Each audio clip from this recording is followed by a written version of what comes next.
Reset by Design Wellness. You did it again. You did it again. We had so much fun. We doing it for the gram, the Bali swing, beach day clubs, checking out the bamboo forest, going to one of the local spas, beautiful local spas, jumping into a pool covered in flowers, floating breakfast. We did it all, and we had an amazing time doing it together. And that's all because of the space that Reset by Design Wellness creates for us.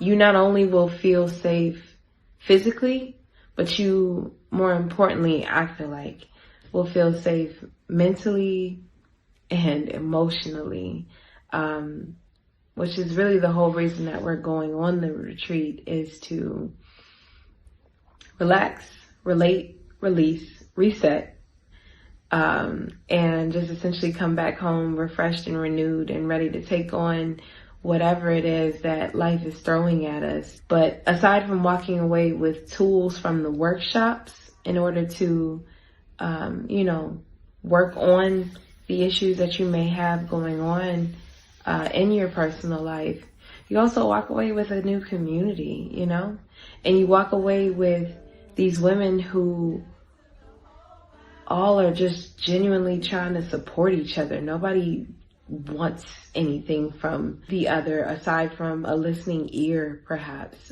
someone to offer a shoulder to cry on, someone to laugh with, someone to just experience new things with. You walk away with community when you go on a Reset by Design Wellness retreat.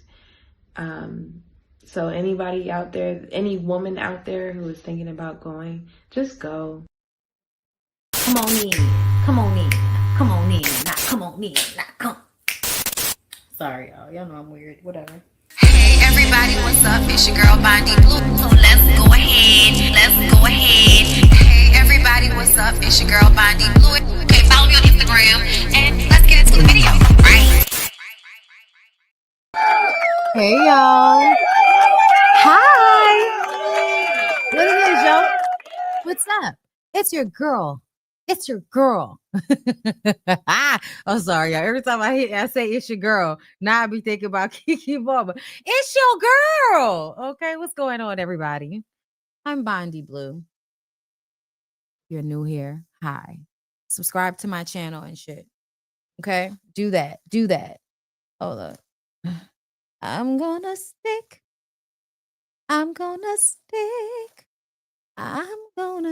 to my guns. Put my finger on the trigger and we gon' see. I'm testing out the audio. I don't know why it's acting like an asshole. I don't know why.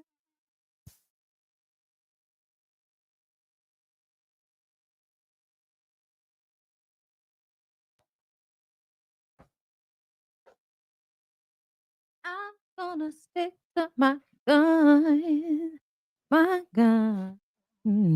All right, hold up. How about that? Hold on to my pride. That sounds better. My pride. All right, I'm ready. I hope y'all having a good day. I am having a good day. We got some things to get into. I definitely want to get into the conversation about the yacht girls, the people selling coochie.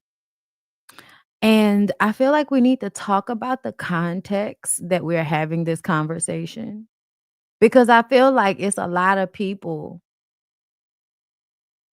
that, in my mind, they are judging people for being trafficked in a system that is basically a front for trafficking, like literally almost everything. Also, I feel like paying for labor is also like a form of trafficking. Like the system that we live in, like we have to work for the most, like I know people don't think this is work. This is work. I have to put up content. I have to put up a lot of content, right? You have to go to work. You got to work 13 hours. You know what I'm saying? Like, you got to work. This is the labor force country that we live in. And a lot of things are fronts for trafficking. And even when you have what people might call a respectable job, you are highly likely to be sexually harassed, put in a situation where you feel as if somebody is trying to fuck you that you don't want to fuck. And there's like a string attached to everything. Like I feel like if as a woman I go to college and I do all of the things and I get into corporate America and then I'm getting felt up by the motherfuckers that work with me and I have to stay quiet about it so that I don't upset anything. Like, am I really out here doing that much better than a woman that is going on yachts and selling coochie to nasty old men so that she can, not have to tour around the world half of the year to afford her lifestyle? I can't judge, is what I'm saying. You know, I don't want to judge. I don't want to because essentially I feel like people that are prostituting themselves are usually people that have already been trafficked. Like it's already been done against their will at some point. You know what I'm saying? And so, like, when we have this very judgmental, like,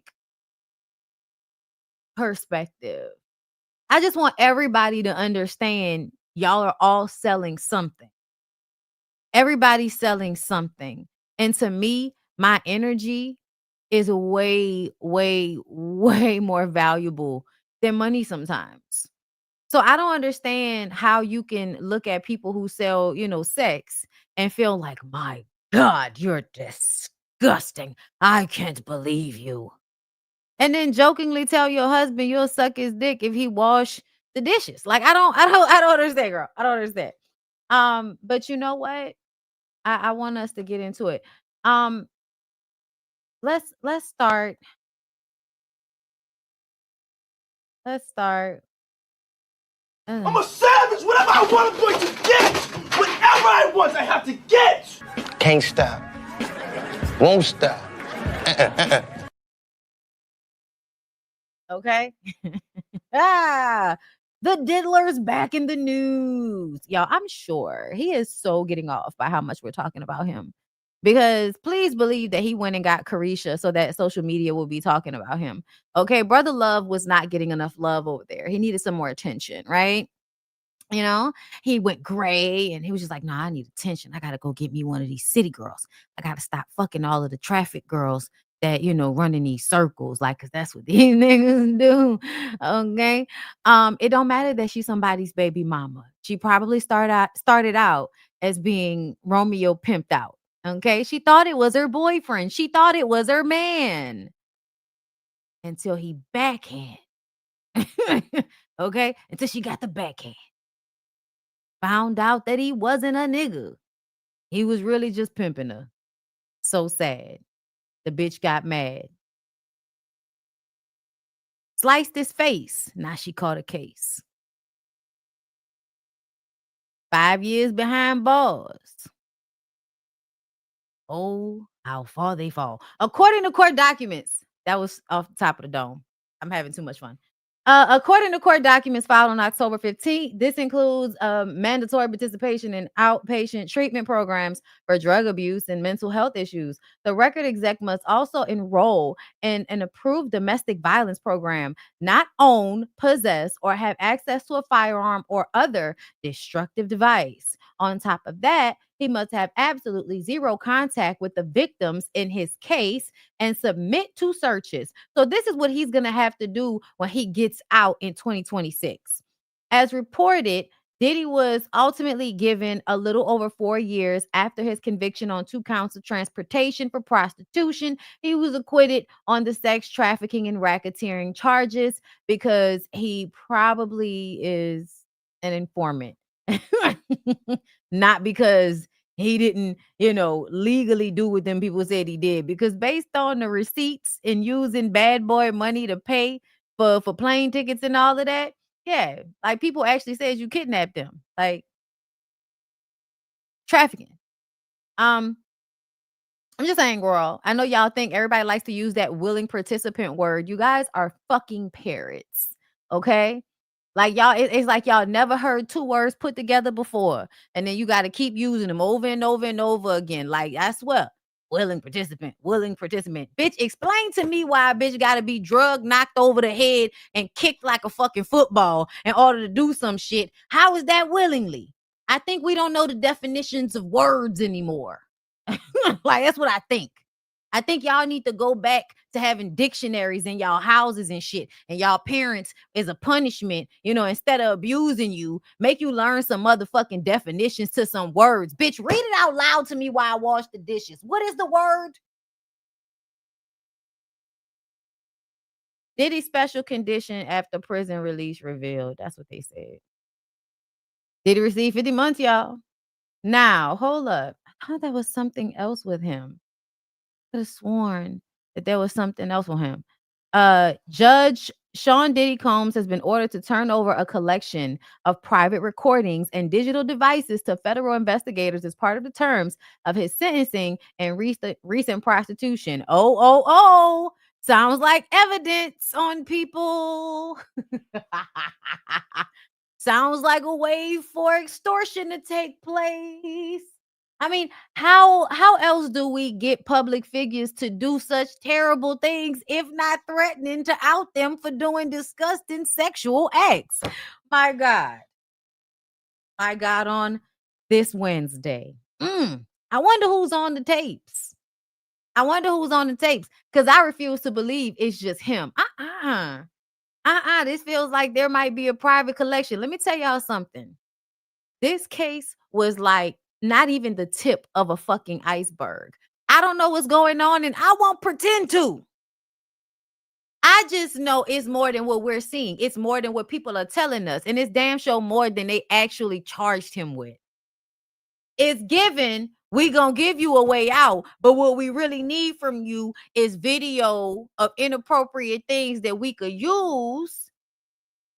And I bet you it's some weird shit, like somebody getting fucked by a horse or some weird shit. The depraved rich motherfuckers are always into some decrepit, disgusting, bottom of the basement, demon-like shit,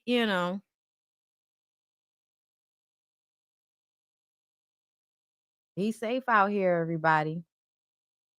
Busta Rhymes is firing back. Busta denies assaulting former assistant and forcing employee to unclog toilet by hand. Oh my God. Calls allegations false, malicious, and countersuit. Let me tell y'all something.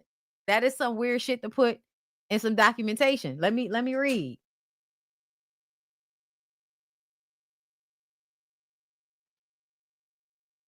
Busta Rhymes is firing back at explosive claims made by his former assistant, saying the accusations are completely false and meant to destroy his name. According to All Hip Hop, in a defamation countersuit filed October 13th in Brooklyn Federal Court, Busta and his company, Starbus LLC, denied all allegations made by ex-assistant Dashiell Gables, who accused the rapper of assault, underpayment, and creating a hostile work environment. And I quote, "The foregoing statements are statements of purported facts, not opinion or protected rhetoric, hyperbole, and they are false." Busta, see, like I already knew in that first sentence, I was like, oh, wait, somebody is obviously writing some bullshit. This is giving bullshit. The foregoing statements are statements of purported fact, not opinion or protected rhetorical hyperbole. My God, today, I know what all those words mean. And I still feel like you put them all together to confuse. And if that's what you're doing, I don't trust that you're telling the truth because you're just doing unnecessary shit. And they are false. Busta's attorney, J. Patrick Butler, wrote, adding that the rapper did not assault or batter Gables or force any employee to perform degrading tasks. The filing claims Gables acted with actual malice by spreading fabricated stories, including one about an assistant allegedly unclogging a toilet with his bare hand. Busta is seeking compensatory and punitive damages, repayments of legal fees, and a public retraction of the claims. Okay. Okay. Listen, I don't know what happened. I don't. Okay. I also don't put anything past niggas that did hip hop in the 90s. Sorry. I don't put anything past you niggas. I can't. You know what I'm saying? The way y'all tend to move in this life, like y'all are violent, y'all work in the entertainment industry, so y'all don't have any checks and balances, which means y'all can, y'all don't have an HR department. And the HR department at actual jobs is meant to protect the employers, not the employees. So a lot of the times, bitch, you go tell them something fucked up happened, they send you in to talk to the person that did it. So yeah, I just kind of feel like that there's an absolute possibility that you did this shit. First of all, Buster, anytime you niggas, go from being so rough and tumble dirty to having the outline of your hair, be chalked out, like the juxtaposition between Busta in the 90s, who, if I recall, was referred to as pugnet by Shaft that one time, to now with very tight polo shirts on. You know what I'm saying?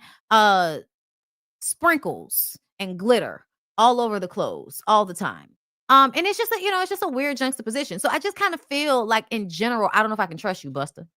That's what I mean. Like, just in general, I like Busta. And Busta was one of them people back in the day that you liked. You know what I'm saying? Um, but I just kind of feel like in the entertainment industry, I can't trust that y'all don't abuse employees, because when y'all have any little bit of power, y'all don't know how to like actually handle it. Like, nigga give you an inch, you take a mile. Like, there's no one to check you about it. You're a big nigga and you're in charge. Who's gonna check you, boo? Like, you know what I'm saying? But people are often vindictive and malicious, and people have very, like, weird ass energy to where they're worshiping, other adult people. And then when they don't get their way, if they don't, get the validation from the person that they want, they do vindictive shit, like accuse them of things they did not do. So I don't know what to believe. Okay. But what I will say is, I'm not inclined to be like a lot of people that be like, Busta didn't do it. Yeah, no. But you could also still be lying on Busta. That is, I don't know. I don't know. But the lawyer is making me feel like you did the shit. I'm not even gonna lie. The way the lawyer, anytime somebody is over flowering, over embellishing what could just be very straightforward conversation, yeah, you're doing too much. Why are you doing too much? Because you feel you need to like make extra effort because the nigga did that shit. That's how my mind works. I could be wrong. That's okay. I'm all right with that. Um, I want to go ahead and get into Onika. Okay, I want to go get into Onika. Um, it's giving AI. She looks really pretty in this picture, though. I feel like like this is really more of a conversation about, to me, like what I want to talk about today as it pertains to Onika is the barbs.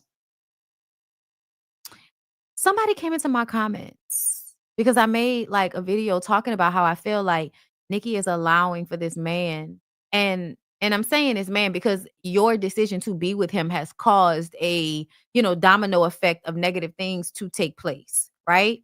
And I read the story to you guys yesterday about how he punched somebody, I'm sure under her, direction, but he assaulted someone, and then the person sued, and they ignored the court summons. And so a default judgment was awarded, $500,000 change. And so because she's been ignoring the payments that she's supposed to send, she's been ignoring. Now the man is trying to get her household so he can get his money. So when I say that you're going to let this man take all of these things from you, it's because your choice to be with him has depleted a lot of the things that I listed, possibly your home, your sanity, your safety, your reputation, your career. You know what I'm saying? Right? And just in general, regardless to whether you are the Onika Tanya Mirage, okay? Whether you are her or you are, homegirl Jamisha Johnson, you know, down to the Quick Smart, down to the Family Dollar. These niggas, if you allow them, if you don't have any boundaries, if you think too highly of them, will ruin your shit. They will know you're the manager down to the Family Dollar and rob your cash register, bitch. Okay? So that's why I'm going to be having the same conversation. But when y'all get in my comments like, it's just a Nicki hate train. Oh, you know what? Because it's Nicki, they just always going to hate her. I want y'all to know, all y'all barbs that feel like that, y'all do not like that lady. Y'all do not like that lady. Y'all do not care about that lady. Y'all can't possibly care about that lady. Because to me, when you actually like and care about somebody, you want them to do things that are like best for them. Like that mean that they are able to still do well or even do better, but not do worse. Like when you really like people and you care about them, if you see something happening that is harmful to them, even if they want to do it, you should at least be like, hey, that's like probably not a good decision, right? Because like that can hurt you. Like this, and this. It's your decision, but it can hurt you. And so when we see how she acts online and y'all get in people's comments and act like this is about hate, I can only assume y'all hate that lady and y'all want her to continue to spiral. And so whenever everybody's like, hey, y'all, obviously something's really wrong. Like Nicki needs help. Like we're serious. Like it's giving Whitney. We were heartbroken. Like we might be like, we tired of her, she mean, but there's a lot of actual, like, people are worried about what we're seeing at this point, right? And her fans, the people that claim to love her so much, are so deluded and so, I guess, in this cult like energy towards her that they don't see that something is obviously wrong. And if I care about her, I should be like, hey, are you okay, sis? I shouldn't act like it's not happening if it's happening, right? Because when you act like it's not happening, you're basically like turning a blind eye. But y'all as her fans, like y'all are like, that man is abusing her and we don't care because she said that's not happening. This doesn't seem like a sane person, but what do we know? Listen, I tell y'all all the time, the people that will get online and argue about shit that really like, girl, why are we arguing about? Are we really arguing? Like, y'all just want to argue with people. I feel like sometimes y'all be bored. Y'all be bored and y'all just want to argue. I know y'all. You know what I'm saying? I went to school with some of y'all, you know? Or people like you. Okay. And I just wish y'all would stop. Like, stop pretending like y'all care about that lady. Y'all don't care about that lady. If you want to argue, just argue. That's fine. But don't act like you care about that lady because you don't care about that lady. Y'all obviously don't care what happens to y'all fave. Because all of this shit is bad. So the rapper shared a few tweets after reports surfaced of her possibly losing her home to satisfy an assault lawsuit. And one tweet she wrote, having your husband is greater than having tea. Before writing, knowing peace is greater than knowing tea.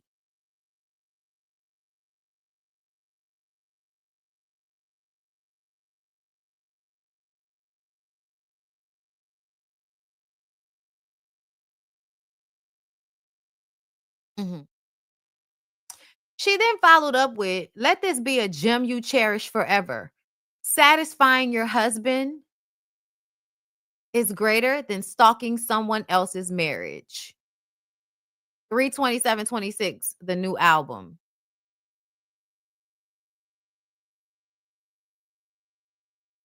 Like, I want y'all to come close. Homegirls. Come close, homegirls.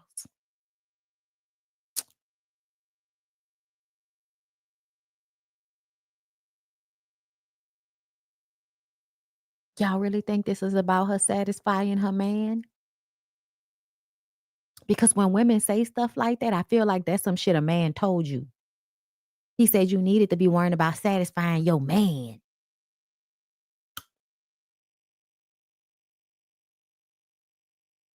Y'all think that sound right? You think that sound right? Like, don't get me wrong. But like, why are we even talking about that? The reason why I say, like, why are we even talking about that is, doesn't that come along with the territory? How long have y'all been together? Why are we talking about satisfying our men, girl? Like, what are we talking about? Who's not satisfied? Like, who is this a subliminal for? What are you talking about? It's giving. Is the nigga cheating? Is the nigga cheating? Like, did you have to suck dick or something? Because that's what it's giving. Because I just like satisfying your husband. Like, why are you using your husband as a measuring tool?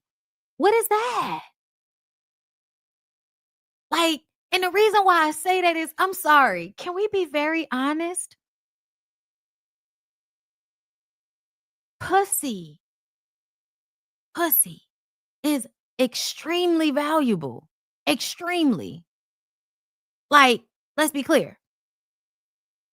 But pussy with millions of dollars attached to it is even better. Why do y'all think the niggas are the prize when you have money and coochie? I don't understand. I don't get it. Because I think it's a lot of women out here that are like diminishing themselves. Like, girl, a lot of us are married. We know exactly what you're doing. We know what you're doing. You're over there lying to yourself and being delusional so that delusional nigga in a schmedium tracksuit can feel like he has some power in a dynamic where you have all of the money. And so you're allowing a lot of bullshit to take place that is harmful to you and your son so that you can satisfy Kenneth Petty, Teenage Mutant Nigga Turtle. He's like, I don't know why, but I feel like he's always dressed like, you know, a peacocking Teenage Mutant Nigga Turtle. There's always like a vest or some type of blimp vest shit going on here, right? It's always like a backpack. You know, joggers that are really tight around the bottom of the legs.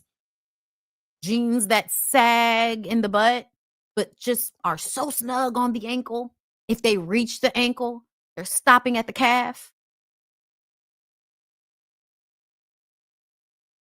Like, I couldn't imagine, right? I have millions of dollars. I'm extremely successful. I can do anything. I can be anywhere in the world. And I go and get a man that's on the convicted sex offenders list.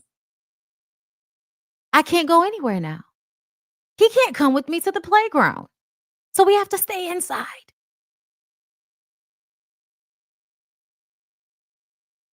Like, like, Erykah Badu wrote a song about this. Y'all know, right? I'm getting tired of your shit. You don't ever buy me nothing. He was on house arrest because he was threatening niggas on the internet. Every time you come around, you got to bring Jim, James, Paul, and Tyrone. Why can't we be by ourselves sometimes? And my favorite part of the song that I feel like depicts this moment more than anything was when she says,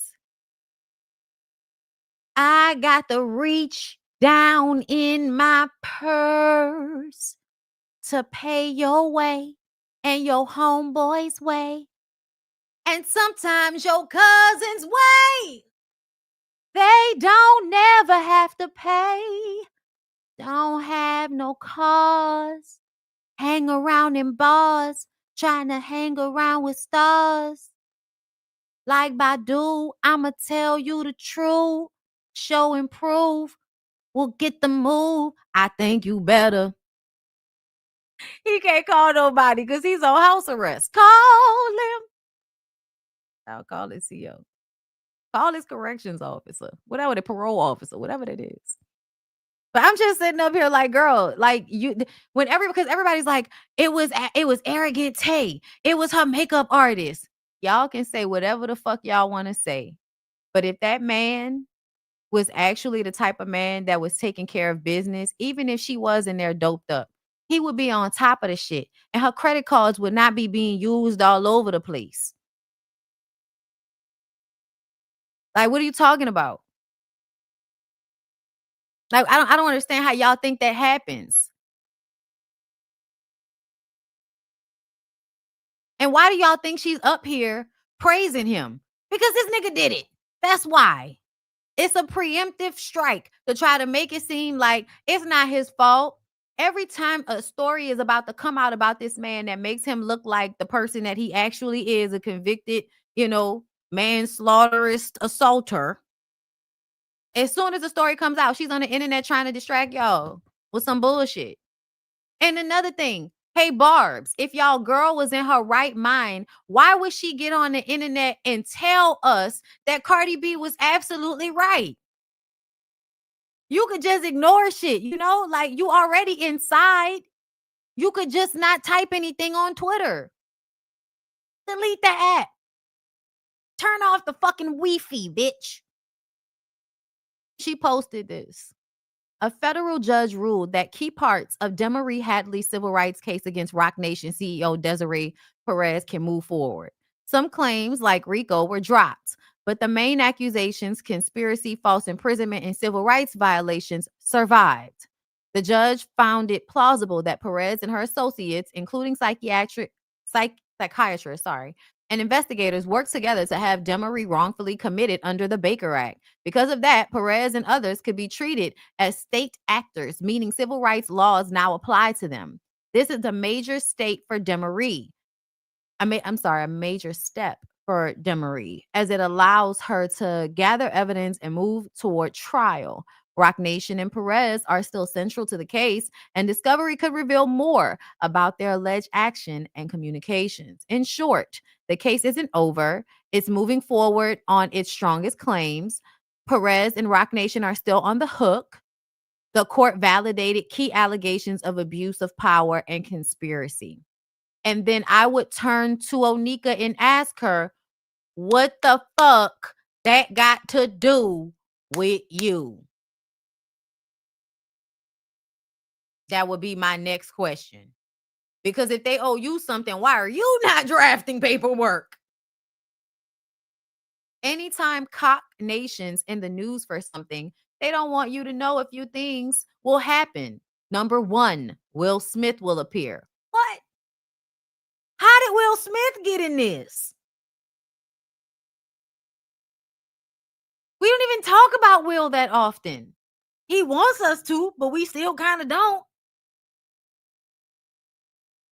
Y'all know I feel like as soon as these niggas start coloring their hair, they've lost their minds. That's how I feel. If we've already seen you aging gracefully and you pop out with Beijing, you're going through something. I can't be a part of it. Number two, a famous person is announced dead. Ma'am, do you think Roc Nation gave D'Angelo pancreatic cancer? You think so? Number three, their allies will begin to post, say nasty things about the queen. And while I love to refer to myself as the great one, only when we are talking about the year of 1988, which I feel like just a lot of great shit happening. I feel like 88 was a great year. And one of the greatest things that happened in 1988 was me, your girl. Okay. I mean it. All right. So yes, whenever somebody says 88, the year of the great one, it's just what I do. But that also includes all of the other people that are born in 88 that might feel the same way about themselves. Girl, you're fabulous. But I just feel like at this point, she's not being in touch with reality. That's what I feel like. Girl, the queen Can we just be regular people for a moment? Because once we're regular people again, we can admit we doing shit that broke bitches do every day, B. Which is lose shit and fuck up your credit over a nigga. That's everyday bitch shit, Nicki. This is not queen-like shit right now. Number 4, Lace Z will pop up looking dumb. Lace Z?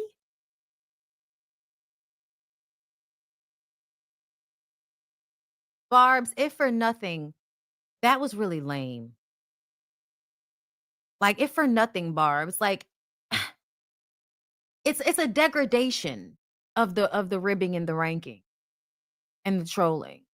Like, it's not happening at the same level anymore. Girl, Lace Z?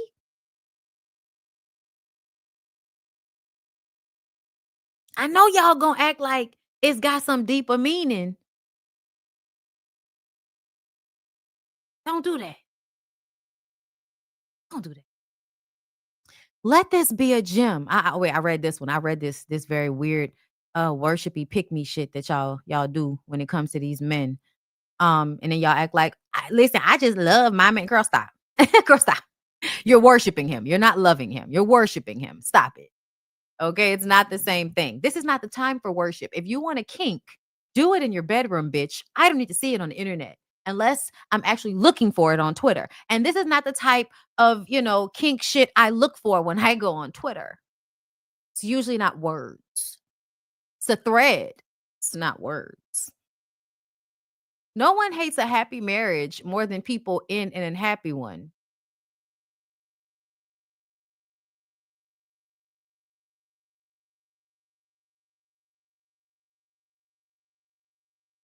A happy one? Has Kenneth done anything with his life since he's gotten out of jail? Has he started a business or went back to school or started wearing clothes that fit? Like, has he done anything besides run up your Amex card buying medium dope dealer 2 pieces? Like,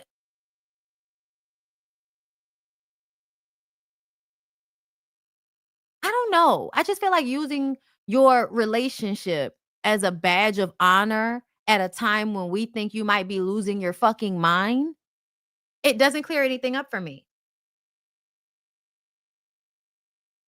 Like, it's like the women that hate feminism, but they're like talking about it on the internet. Which is like, girl, if you hate feminism so much, like, why are you talking to us? Like, go be barefoot and pregnant, bitch. Why are you up here working? Why are you up here working if you don't like feminism? If you would like for us to turn back feminism and you having a right to vote in your own bank account and being able to purchase shit without a man next to you, girl, by all means, get your ass off the internet. Because this is some feminist shit to be up here popping your shit. Anti-feminism means shut the fuck up. So why are you talking? I don't get it. I don't understand. But that's what this feels like to me. The queen of rap talking about how much she loves sucking her convicted felon's dick. Great. Great, girl. Great. It all has its times. Okay? Hopefully you give head like a fat bitch. Okay? That's what Cardi said, right? Like, you put it in the boobs. I don't, y'all think I'm big, but I'm not that big. I can't do that. I try. What? I don't have enough. Like, I don't, like, it's there, but like, I don't know if I could. I don't know if I could. I don't know. Maybe I never tried. Nobody's ever asked me to do that. Oh shit. Yeah, my dog just jumped up here like, bitch.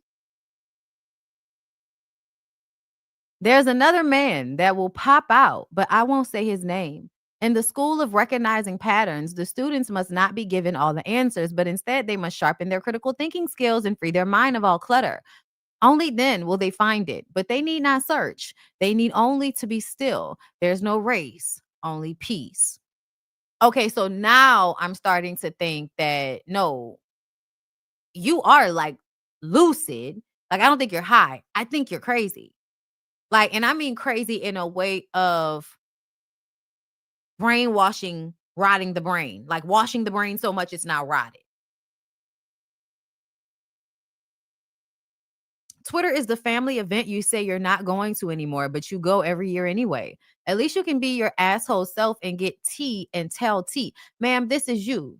This is also you. This is also you. TikTok is the job function you go to where you're being kind and everyone else is too. They don't know you're a fucking psycho yet. She's obviously not on TikTok. She's not on TikTok. Nobody's nice on TikTok. Like, not really. Not really. Not really. Don't end up in the wrong motherfucker's For You page. Don't do that. How the fuck did this MAGA motherfucker get in my comments? I don't even how did y'all find me? Knowing peace, knowing tea. Girl, having your husband, having tea. Girl, what? Is this supposed to be like Cardi because their marriage broke up? Like, girl. When she was married, they can go to playgrounds. I know Twitter isn't a real place because TikTok is literally like being on another fucking planet. Like, they're all over there having a good old time, laughing my fucking ass off, like not a care in the fucking world. Yeah, girl, it's called the algorithm. It's called the algorithm. I don't know what you're seeing, but when I tell you they're having some of the most important political conversations on TikTok, like, and when I say that, I mean like the shit that I wasn't seeing on the news or on any of the main blogs that I follow, people on TikTok are posting the videos of the shit that's going on in Chicago. That's how I knew about it. I wouldn't have known about it from Instagram. I knew about it because TikTok, because people are actually like posting in real time on TikTok. Like, yeah, it's a lot. Like, but once you get into it, girl, it's a drug addiction that's hard to shake. Okay? When I tell y'all sometimes it be so hard to put my motherfucking phone down. I mean, it's my job. If it wasn't my job, it would be way easier to detach from my phone. But the way like you scroll and like the way my brain soaks in information like that, like, and I could just keep scrolling and soaking, scrolling. And so like, oh my God. Too much. It's too much. You got to get off there sometimes, girl. Okay. Um, but yeah. It's like it just, girl. And this. I just want to say she was never going to put out an album, y'all. I think, like, if I'm like, just to be clear, when the shit first happened with Cardi, I think she said that shit just so she could take the attention off of Cardi and put it on her, which worked. But essentially, I don't think she was ever really working on the album. That's why she said all the way next year, because it was like, oh, I wasn't doing the album, but bitch, I'm about to do an album now. And it was like, if you did an album, you would have to pay for it. And then she was like, oh, well, I'm not gonna do a new album then. Never mind. Like, I never believed that you was actually about to put out a new album. I don't think you have anything to say. Like, you got a lot of shit to type, but I don't think musically you really have anything to say. And that's because you're not being emotionally honest.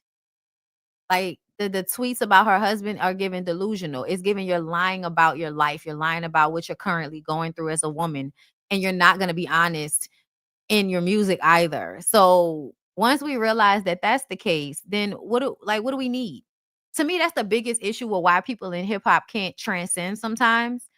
It's because, and that's why I have such an appreciation for her, her favorite arch nemesis, Jay-Z, because Jay-Z's ability to translate his current life into music that is relevant and still very good. I love that. I love that. And I feel like that's what artists have to do. Like, rappers don't have to stop rapping just because they are not partying anymore. No, life has new challenges. Find a way to write about shit that's actually happening. Like, I'm tired. I'm not gonna lie. Like, I'm tired of the fact that y'all have made music so much about money that it feels so insincere and so empty that I don't really want to listen to a lot of the new music because it is soulless and it's all about money. Like I was arguing with somebody on TikTok, not really arguing, but they said some shit and I was just like, but you don't know what you're talking about. Because JD, y'all know Jermaine Dupri works on my nerves, right? Because I think Jermaine Dupri is always in a space of telling people what they need to do as artists. And he's always doing that because I feel like on some level he resents the fact that he no longer has control over who becomes an artist. And I think a lot of those men felt so much power in being able to dictate who became a big artist and who didn't. And telling people, no, I don't like that sound. You can't have an album like that. You got to do an album like this. And so he was basically saying that he thinks artists um don't need to change up on their fans. Like your fans want to hear from you what they like. And so you need to be making what they like. And I'm like, you're talking from the standpoint of only considering sales and money. When the truth of the matter is the people that don't really focus on that, like talking about it, I feel like they still have a consistent fan base that fuck with them so heavy. When they do put out a project, the same people are going to buy the project. Like D'Angelo was one of those people. Erykah Badu, one of those people. Even at one point, I think before Usher came back out and started doing, oh my God, like before that phase, Usher was one of those artists. Usher would go out, go away for a couple of years and work on a project, like live life, work on a project and come back. Like the ability to actually be an artist and not always be an employee of a greater money scheme, it is lost at this point. It's lost. And I think it's sad. I think it's so sad. I think all art forms are supposed to be about emotional honesty. They're supposed to be about telling the truth of some sort or expressing how you feel.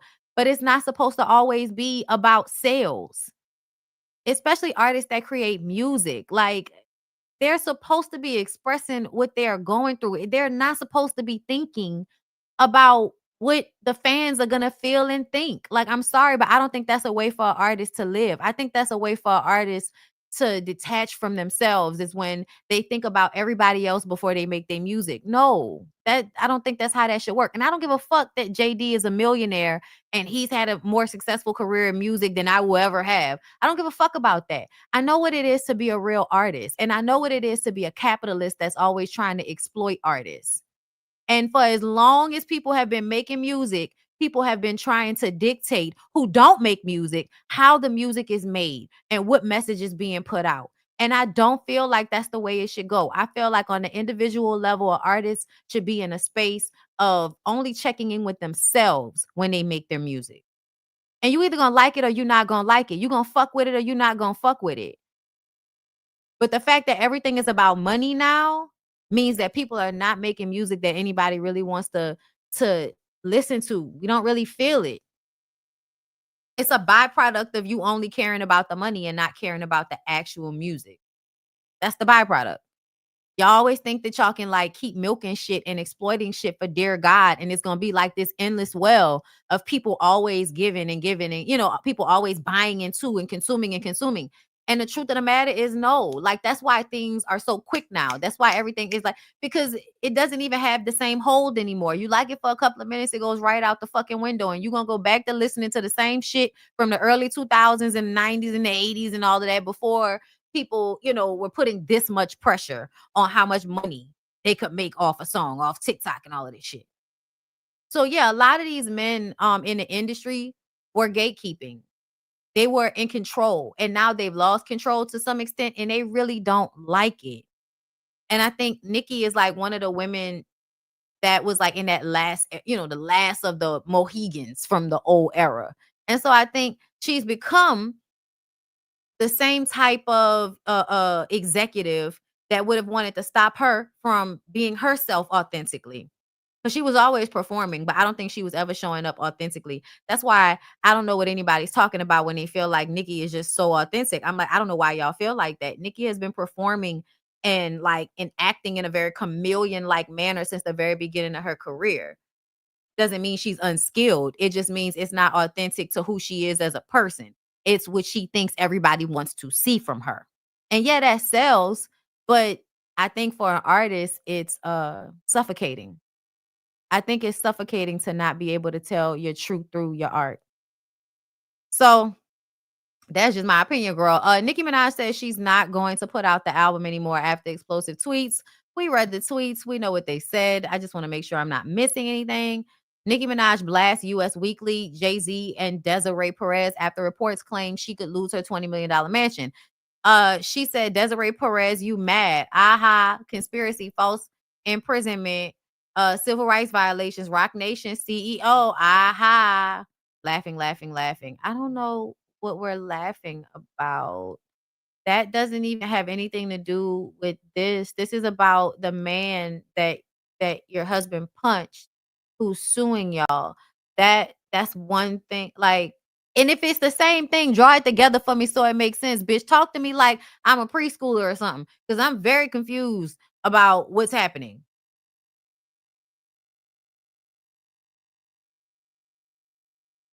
Like, US Weekly wasn't the only people reporting the story about her house though. So, and that's not saying you're gonna lose it. It's just saying people trying to take it because, you know, y'all over there putting y'all hands on people like weirdos and thinking people not gonna sue you or not giving a fuck that people are suing you. Girl, whichever. But y'all pray for y'all queen, okay?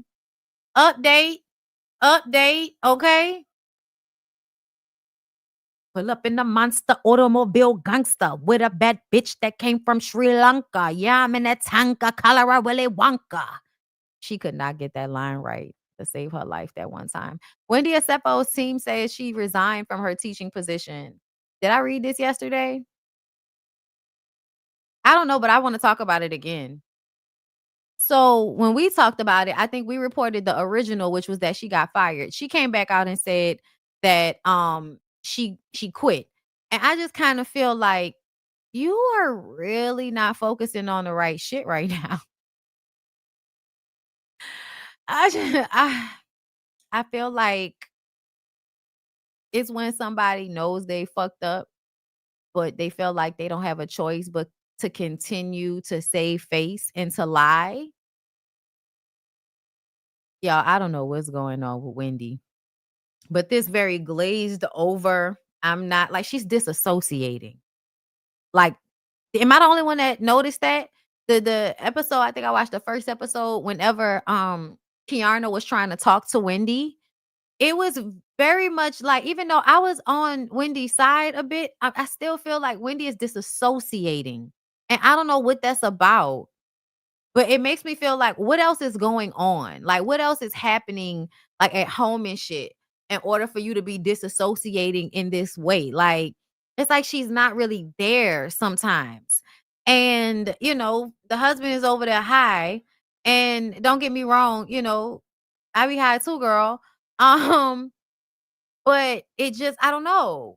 I don't know. Like, I don't know what's happening. I just wish that she would be honest and you know, stop coming off like nothing matters. It's all fine.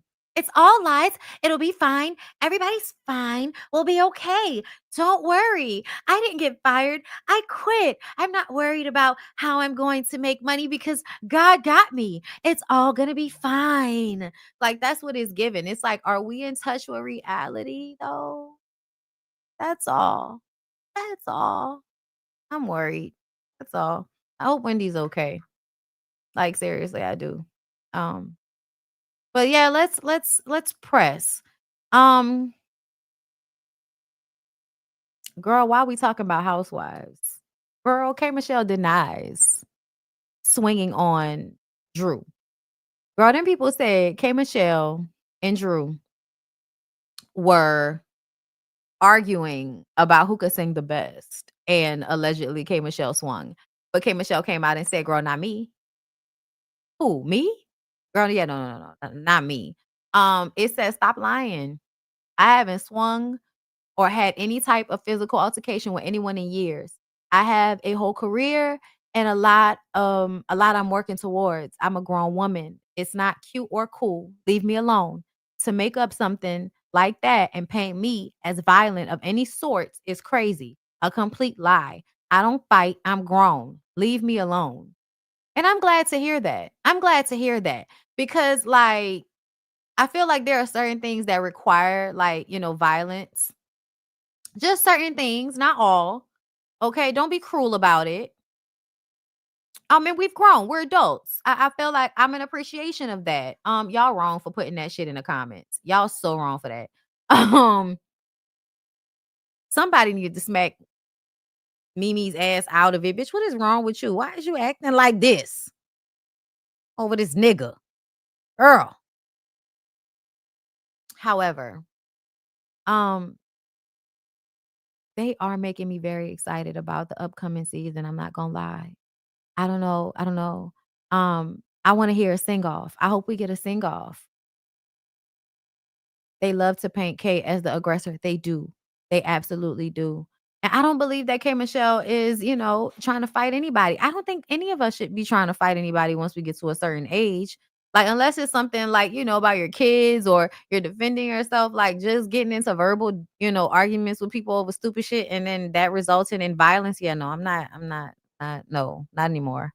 Maybe when I was younger. But now, like, I'm sore. I don't want to fight you. I want to fight you. I want to sit right where I am and say what I want to say. And you can say what you want to say. And then if it becomes too much, we can just like, I don't know, get the fuck away from each other. I don't know why it has to always result in us hitting each other, but slavery. Child, y'all know Kay probably out singing Drew, but I would still want to hear them go back and forth. I'm not even gonna front on y'all. So let me see. Let me see where I want to go. Before we get to the sweetie portion, I do want to talk about this, y'all. Kim Kardashian talked about her marriage with Kanye, and I ain't gonna lie, y'all. I wanted to hear what she had to say. Let's listen. Can we talk about the state of you and Kanye's co-parenting relationship? What do you think co-parenting with Kanye West is like? Well, yeah, I guess that's what I'm curious. I'm wondering, how are you doing and how much is on you, Kim? It's not easy. But I mean, I raise the kids, full time. They live with me and I welcome a great, healthy relationship with my kids and their dad. And I think, he knows that I push for it all the time, but I also protect them when, it's time for that. And it goes in waves and phases and it's, a lot of work. But like I said earlier, like I have the best memories and the best relationship, with my dad. And even like, I love that, I see Tristan puts, their kids to bed every night and takes them to school every day when he's not, in season. So I just welcome healthy relationships, but it's not easy. When was the last time Kanye saw the kids?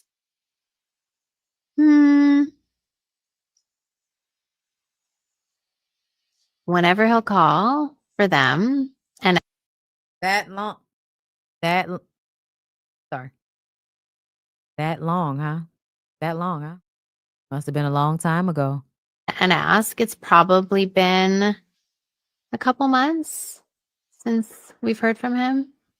But how do you handle, because it's all on you in those moments, the disappointment, if any, from the kids? Like, how do you explain those moments to them?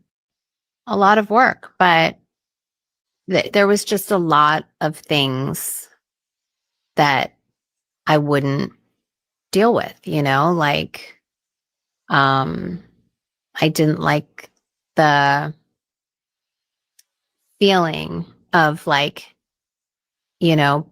someone being like maybe talking bad about, my kids' grandmother, aunts, like all of the Roundabout way of saying, I don't like that he was always talking about my mama and my sisters. I don't like the fact that he was always slut shaming and talking about my mama and my sisters as if we don't support him and the rest of these raggedy ass niggas.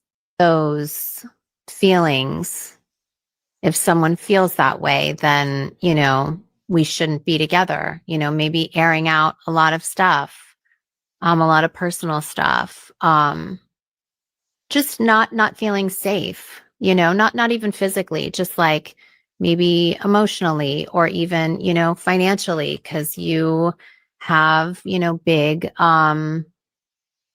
ideas that financial things when you, it's like they're where you, I mean, I would like come home and we had like 5 Lamborghinis and I'd come home and they'd all be gone. You know, if he was in an episode and I'd be like, oh wait, where's all our cars? Like my new car. And it would be like, oh, he gave them away to all of his friends. And then I'd be like, He gave their cars away to his friends. I gotta reach down in my purse to pay your way and your homeboy's way, and sometimes your cousin's way. huh, okay. And then I'd come home again. And at a different point, we had, you know, 5 more Lamborghinis. And then I'd wake up in another episode and they'd all be gone again. And that time I was like, keep them, guys. You know, like, I don't know. I don't know what to say, but like, I never felt like I didn't know, you know, what you're going to get when you wake up. And that's like a really unsettling feeling where you, I mean, anything about my children, I don't care what it is, you know, that's hard for me to sit back and be like, come on, you know, even just like, you know, sharing stuff about them, you know, Yeah. it is hard to sit back and when he says things about my mom, that's what's really hard for me because she loves him. And to this day, like still does and is super, you know, emotional about it and sad about it. And it was a big part of our lives, you know? So, I mean, my kids, I say such positive things about their dad that like North had to say to me, Mom,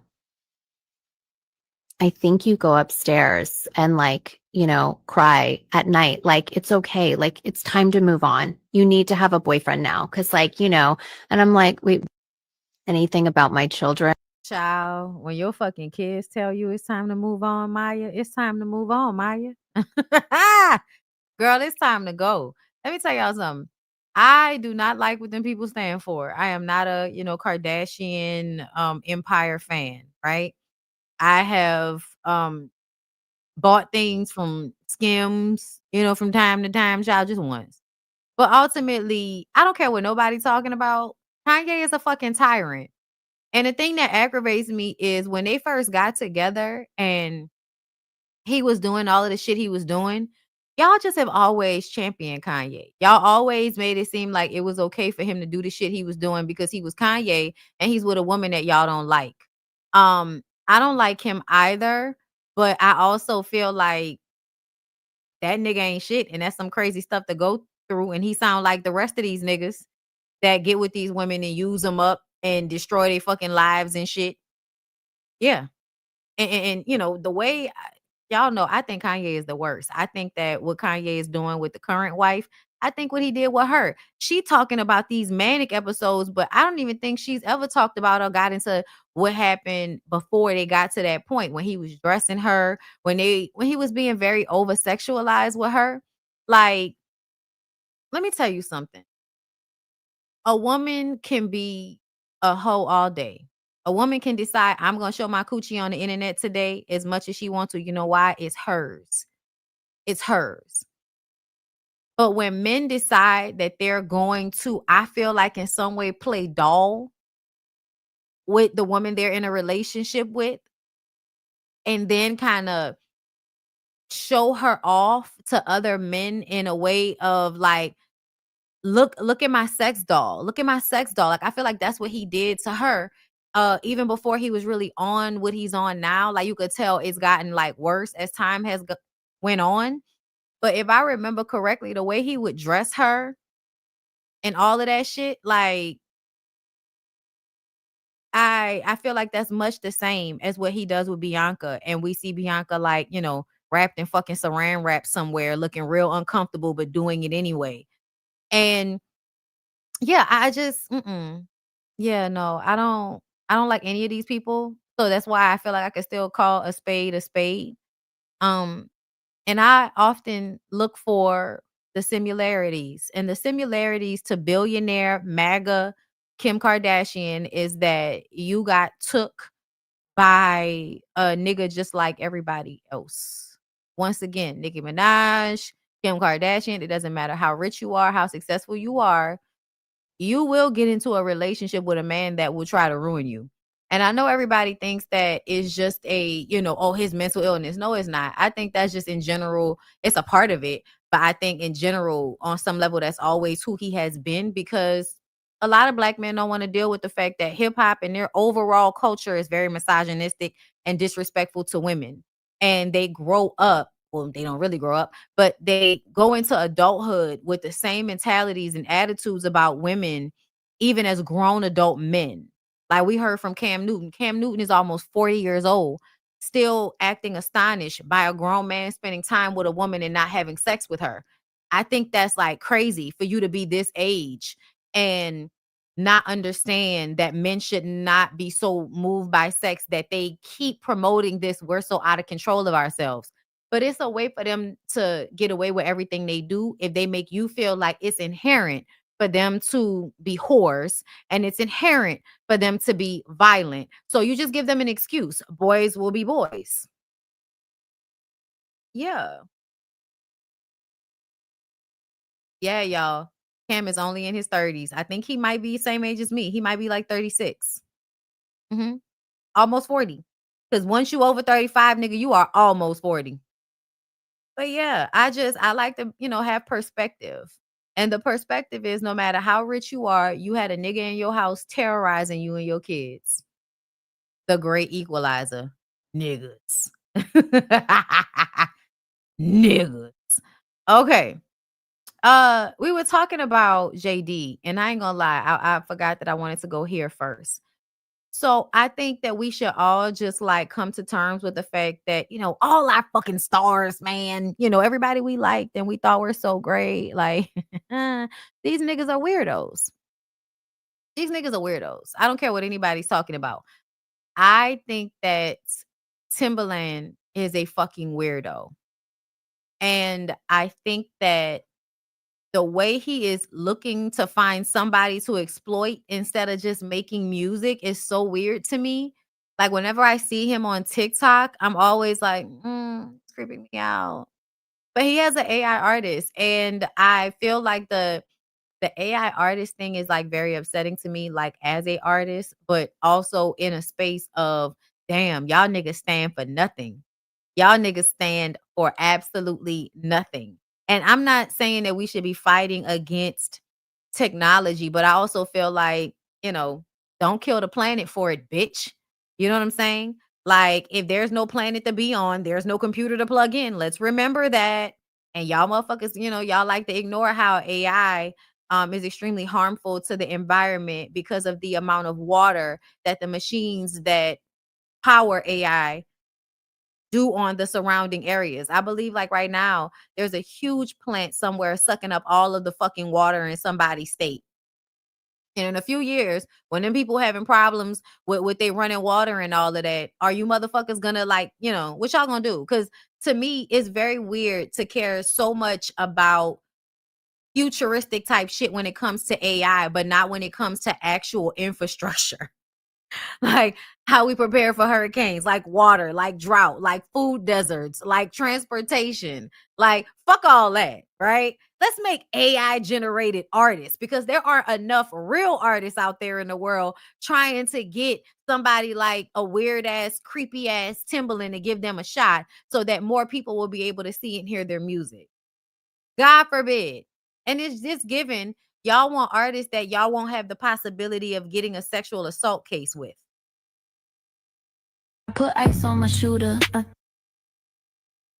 But this is an AI generated artist. Is that the Jabberwockies?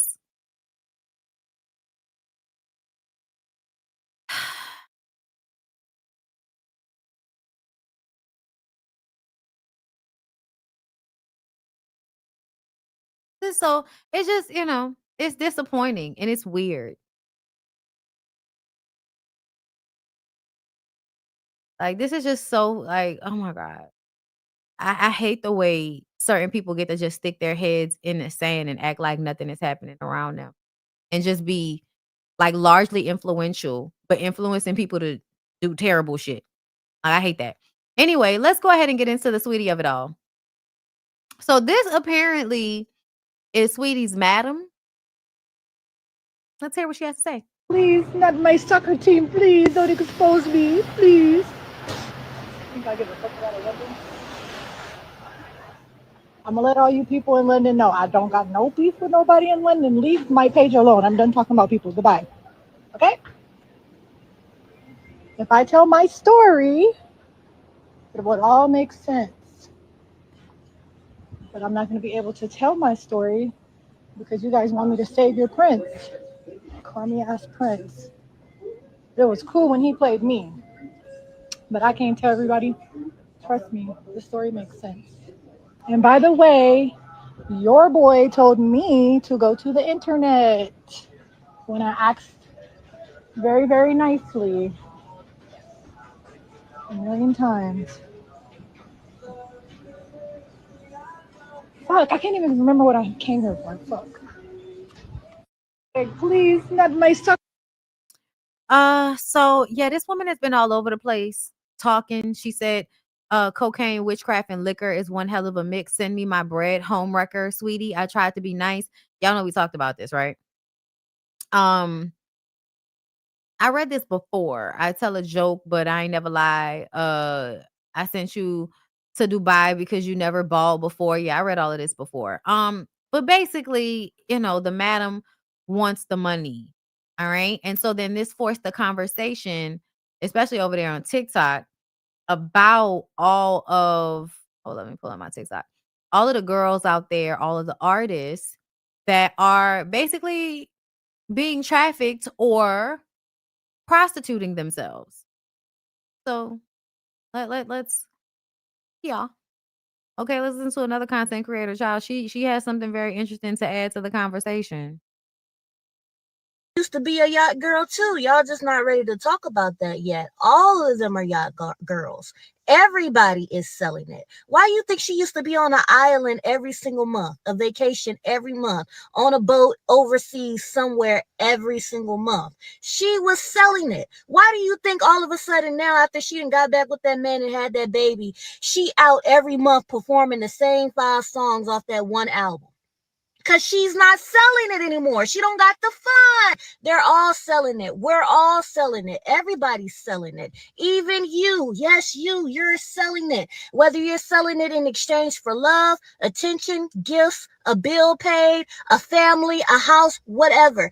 And men be selling it too. This currency works both ways. How do you think they keep getting those big ass chains with the fake diamonds that sound like a bunch of bottle caps inside of an empty water bottle rattling around when they knock together? They're selling it. Their contract doesn't give them enough money for that. They're already in debt the moment they signed. Megan Thee Stallion always telling y'all in the rap she running through the mall with somebody's father. Hello? She's selling it. Hell, we been knew Sweetie was selling it. We didn't need her madam to come and out her for that. How the fuck you think she was getting all them raw ass beats? It wasn't her talent. Hello? Okay. I'm gonna leave it there. And then we're gonna come back here. So here's my whole thing. I think the energy of the conversation needs to shift, but I do feel like she is to some degree correct in a way that I feel like all of, everybody's selling something. Everybody's selling their labor, their time, their body, whatever, but everybody's exchanging something for something. And I think that this need to want to pedestalize yourself in the situation so you could feel better about how you selling yourself. Yeah, no. Like, No, no. And I just think the judgment of people like Sweetie, I don't know what that's about. But a lot of the times I think people are being put in these situations and they're kind of being forced. And I think once they've been forced and they've already been, violated, I think that it's so easy to then start selling yourself thereafter. You know what I mean? Disassociating and all of that. Um, Megan pimping them like they try to do us. Yeah. Yeah. I do agree on that. I don't think that Megan is selling herself because these niggas are too mad at her. If Megan is like, that's talking shit on a song. That wasn't a real lyric. She may have been doing it at some point, but something tells me the reason why everybody went against Megan is because Megan must have turned somebody down. I'm just saying, somebody must like Meg had to turn somebody down for y'all to decide to go against her for Tory Lanez. And that's just how I feel, because I feel like when stuff like that was like a concerted effort. To me, it felt like a whole bunch of niggas had a conversation and decided, okay, we either gonna stay quiet about this or we're going to pick a side. And I think they decided to pick a side because they tried to fuck Megan and she wasn't biting.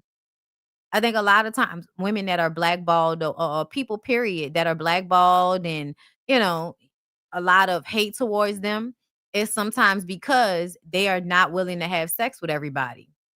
I also feel like that on some level about Nicki.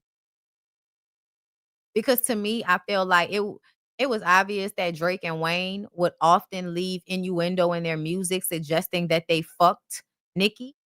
And Nicki would have to keep putting it in songs and shit, that they ain't nobody fuck me and all of that.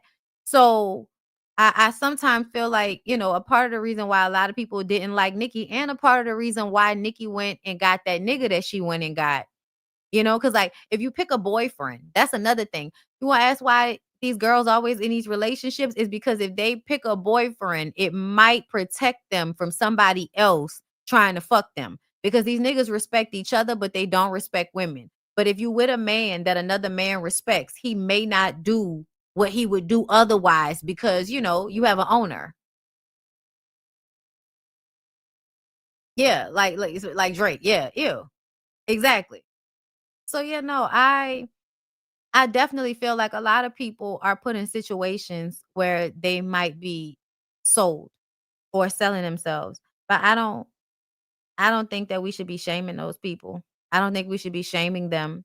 I think that life will teach people when it's time to move, when it's time to do better, when it's time to protect themselves. And if they don't listen, then life will beat their ass for everybody. Like nobody has to jump on the bandwagon when it comes to people that are out here being trafficked in a system that's trafficking everybody. Like you don't have to be the one that let everybody know, oh, I'm better than Sweetie because your Sweetie thought she was that girl, but what she's selling coochie. Okay. Like, bitch, calm down. Like, bitch, calm all the way the fuck down. But I'm gonna tell y'all this. I don't want to fuck somebody I'm not attracted to. That's where my buck stops is having sex with people or having people in my space that I'm not attracted to. I won't even like extend energy to be talking to nobody. Like that's another thing I don't and I won't get into. Is talking to people and giving them my energy if I don't want to. That's why I don't go out if I don't have money. You know how women will go out and they'll be, waiting on a nigga to buy their drink. I'm not sitting at a bar waiting on a nigga to buy my drink because then he gonna feel like he has access to me and he has, he can get $13 worth of my fucking energy and time. And no, I don't want to talk to you. I don't want to. Unless I'm actually interested in someone, I don't want to stand anywhere and talk to somebody. I've always been that way and I never understood. Like I'm not about to flirt with a nigga for no drink. I'm not flirting with a nigga for no about like no, I just don't want to do that. I don't want to do that. But did I feel like I was being exploited when I was working a corporate job and it didn't make me feel like shit about myself? Yes.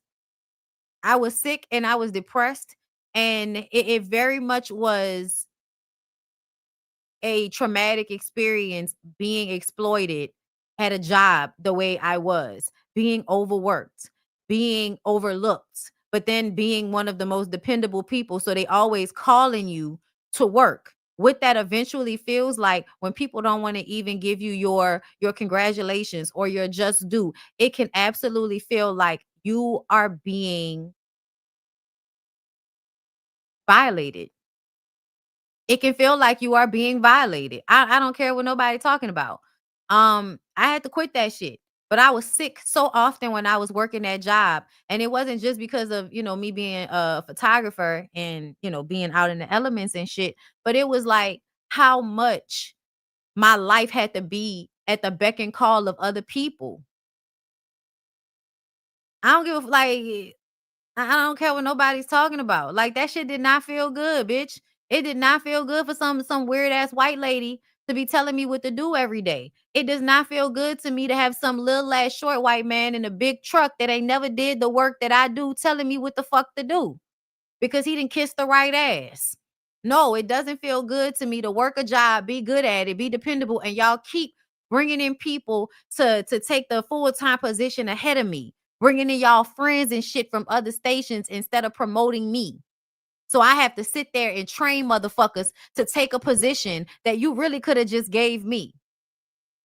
Yeah, it's a soul suck, ho. It's a soul suck. So yeah, I don't feel like that is that much better. I don't feel like that life is that much better than a bitch letting an old weird white man who could barely see out of one eye that's gonna pump her 10 good times and go to sleep. Yeah, girl. I don't necessarily feel no type of way. I feel like we all have, our what makes us comfortable and uncomfortable is an individual thing. And there are some girls out there that feel like, bitch, I could never want to work a job and go let nobody tell me what to do. I'd rather come in here and put my heels on this nigga's back and make $5,000 and go home. And guess what, girl? Guess what, girl? I feel like you should do that. Be safe, though. Be safe. But Oh, y'all know who this funny motherfucker is. What up, gang? See my nose, nigga. Papoose hit me with a book.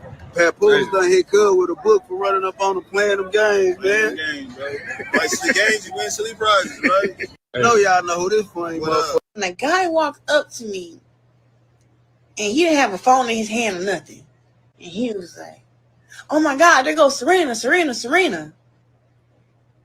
And all of us who was around looked at him like, "Bro, what is you doing?" So the dude called me Serena. Now, I never knew who the guy was because he never had a camera. I don't really follow these people pages who do this type of stuff or whatever. But couldn't find out it was a dude named Gerald Houston, I think. He a comedian. And listen, I ain't got nothing against him. That type of content he do, I think he'd have been better off if he just asked me before he came there and cracked that joke like that, and it wouldn't have been so bad. But the reason why it was bad was, one, okay, sure, you can say I look like Serena, right? But I had copper hair in my hair. Let's be clear. Yes, he be trolling. So after he did that, you know what I'm saying? I told him like the guy walked up, not Serena. So as I walked off, he continued to like press me, and I told him like, "Bro, good playing." You know what I'm saying? Like I'm over here talking to Jay Prince. You know what I'm saying? I'm over here talking to Abdullah Mason. Like I'm talking to heavy hitters. You know what I'm saying? One, I deal with a lot of people that's irritating. So I'm like, you know what? This dude irritating me. So I'm walking off. He keeps stepping to me. So as he's stepping to me, now, of course, my man, Pap stepped like, "Hey, bro, chill out." She said, like, you know that's not Serena. Leave her alone. He's stepped to Pap, because this what he do. He like, hell, I did it already. So one, you don't already disrespected me. You already done trolled me. Now Pap done told you to step off, and now you stepping to Pap. You already know what happened. I don't have to say nothing. Not Serena. I have to say nothing. Y'all, anybody that knows Pat, know what happened. I have to say nothing. Y'all. Oh, she's my favorite rapper, Lil Boosie, bro. Lil Boosie, bro.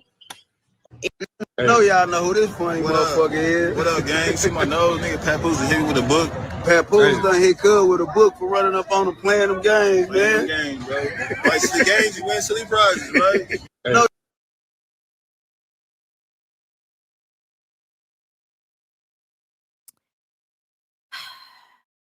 I don't don't know, but I feel like this is some whole shit right here.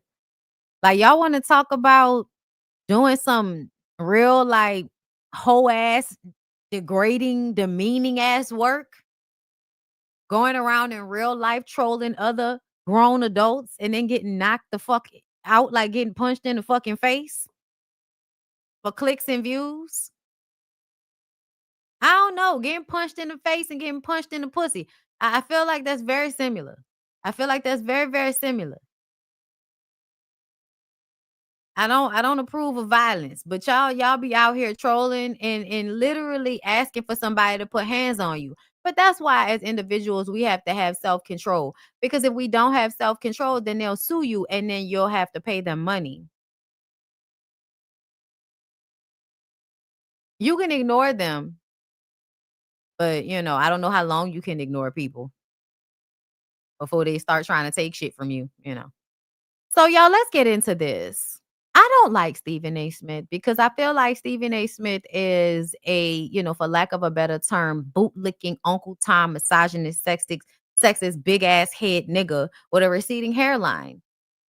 So off rip, I feel like, are you upset? Like a man that not a man, him specifically.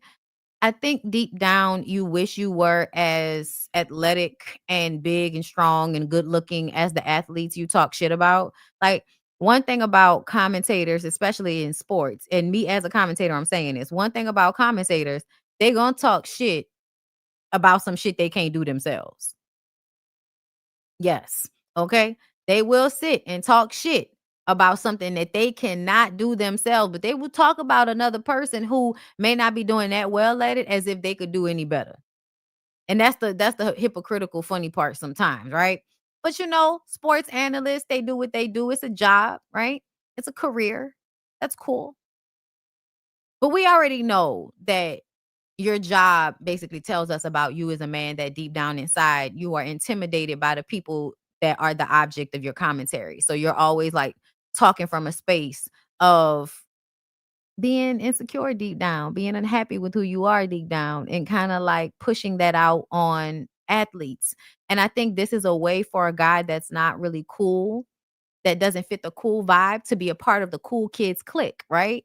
Because you're a commentator about sports. So now you're in all of the same rooms and you have access to all of the same women as the athletes that you talk about, because you're Stephen A. Smith and you're famous for talking about athletes, right? That's fine. That's cool. Where we start to have an issue is where, because you are in sports and you see the tide growing more radical right, more conservative, more delusional, more bullshitty, you are deciding to go along with that. So just like our, stupid ass,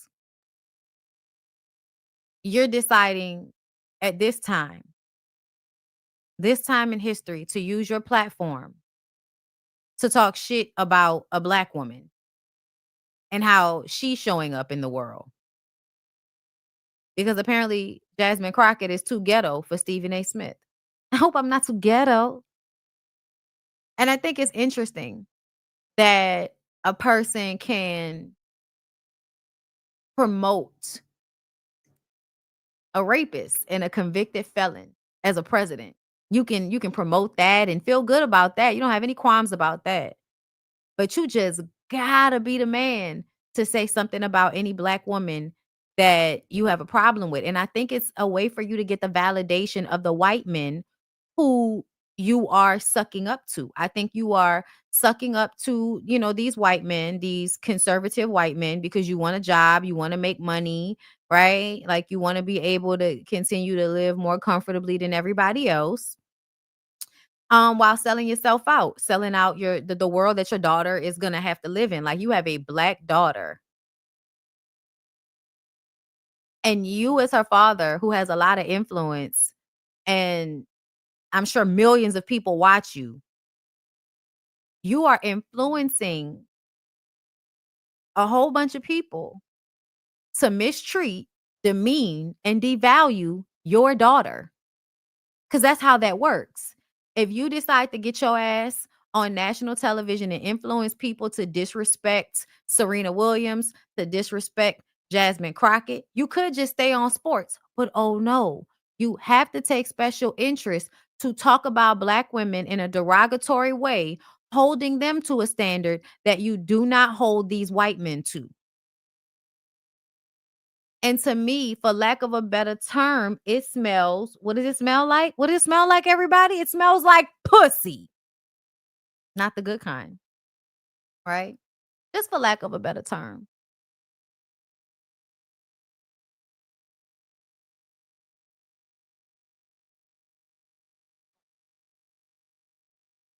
Jasmine Crockett reposts message about Stephen A. Smith after his recent comments about her. Hold up. Jasmine Crockett chooses to express herself. I'm like, is that going to help your district in Texas? Aren't you there to find a way to get stuff done as opposed to just being an impediment to what Trump wants? How much work goes into that? I'm just going to go off about Trump, cuss him out every chance I get, say the most derogatory, incendiary things imaginable, and that's my day's work. That ain't work. It's what the president does. It's what the president does. It's what you do currently. Work is saying that's the man in power. I know what his agenda is. I'm not exactly in a position to stop him since the Republicans have the Senate and the House. I love how a dude, once again, you're not a politician. You're not in Congress. You're not in Senate. You don't know what the fuck you're talking about, essentially. But you're going to tell somebody that's actually in that position how they should be moving. Yeah, I don't think you should take sports analytical conversation and commentary. I don't think you should take that into politics. But maybe if I'm willing to work with this man, I might get something out of it for my constituency. This is so tone deaf.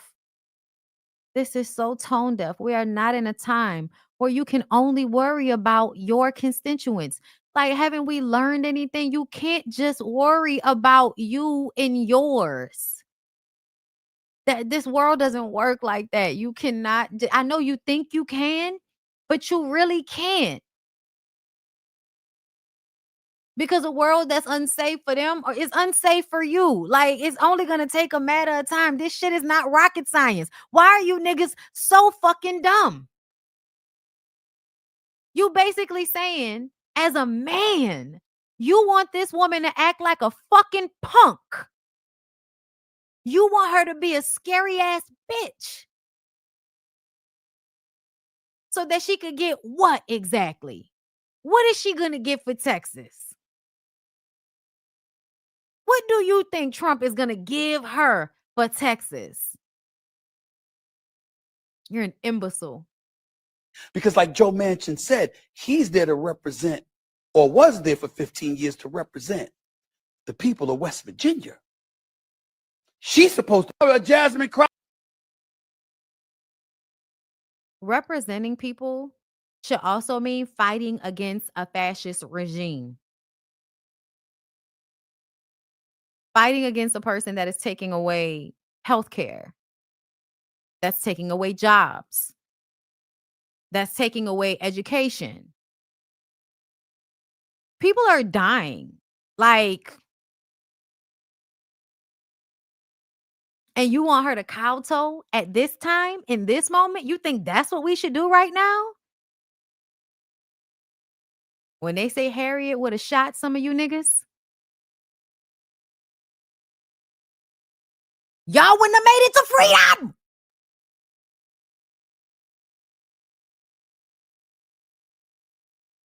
Jasmine reposted this from Willie D. Stephen A. Smith taking shots at Jasmine Crockett ain't just messy, it's weak. Dude is sitting on one of the biggest mics in America, and instead of using it to uplift, he's tearing down a Black woman who's out here putting in real work, putting her fucking life in danger at that. Putting her life in danger. Just having that job right now and being who she is, she puts her life in danger. You don't even have respect for that. That's why I'm saying you niggas is not men. And whatever y'all thought men was, whatever we grew up thinking men were supposed to be, y'all niggas ain't it. That ain't critique. That's betrayal. Jasmine Crockett ain't the problem. She's the kind of woman who walks into rooms full of snakes and makes the snakes flinch. Meanwhile, Steven's showing us what happens when the paycheck gets louder than the principal. That's sucker shit. Straight up. Tamika Mari said, Black men, I have a question. I see a lot of great commentary from many of you on Stephen A. Smith's ignorant statement time and time again. This time, he disrespected a powerful Black woman who's putting her life in danger, fighting for U.S.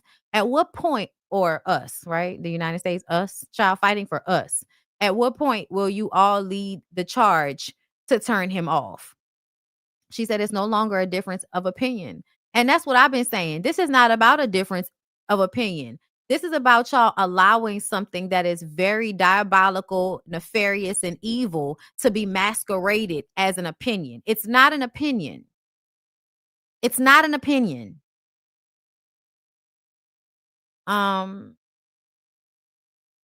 Stephen A. Smith's actions are intentional, and in this climate especially, it's dangerous. Just wondering if you all plan to do him like you did the NFL about Colin, or are we still watching this commentary on the wake up? We protect Jasmine for us, period. It's so sad. And then Alexis O'Hannon had to check him because y'all know he's always talking shit about Serena Williams. Also, too, Stephen A. Smith, I think you had some marriage advice for me. Is that right? Or well, you know what? Listen, I did it. People, headlines are headlines. We can get into that another time. But I was hoping you were going to be here. I am not qualified. Married? Right. Oh no, not me. Well, I ain't qualified, my brother. I'm not qualified. I was going to ask because you hadn't been married before. It's giving backpedaling and pussy popping. Before, right? I am married. No, see. Okay. Yeah, because I give advice to plenty of founders who want to build billion-dollar companies, and the reason I do that is because I build billion-dollar companies. Yeah. So I generally try to stay in my lane as advice. Then we'll talk marriage advice later. I'm going 13 years strong. We got you, Alexis. Thank you so much. Athlos NYC 2-night event. Yeah. It's given, you had all that shit to say when I wasn't here. Now I'm here. Now you not here.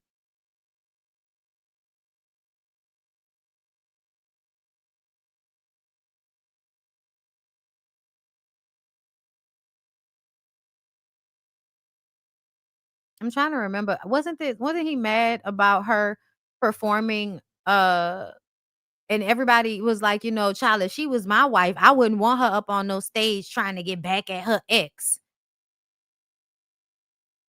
That's what they were saying. That's what a lot of the men were saying.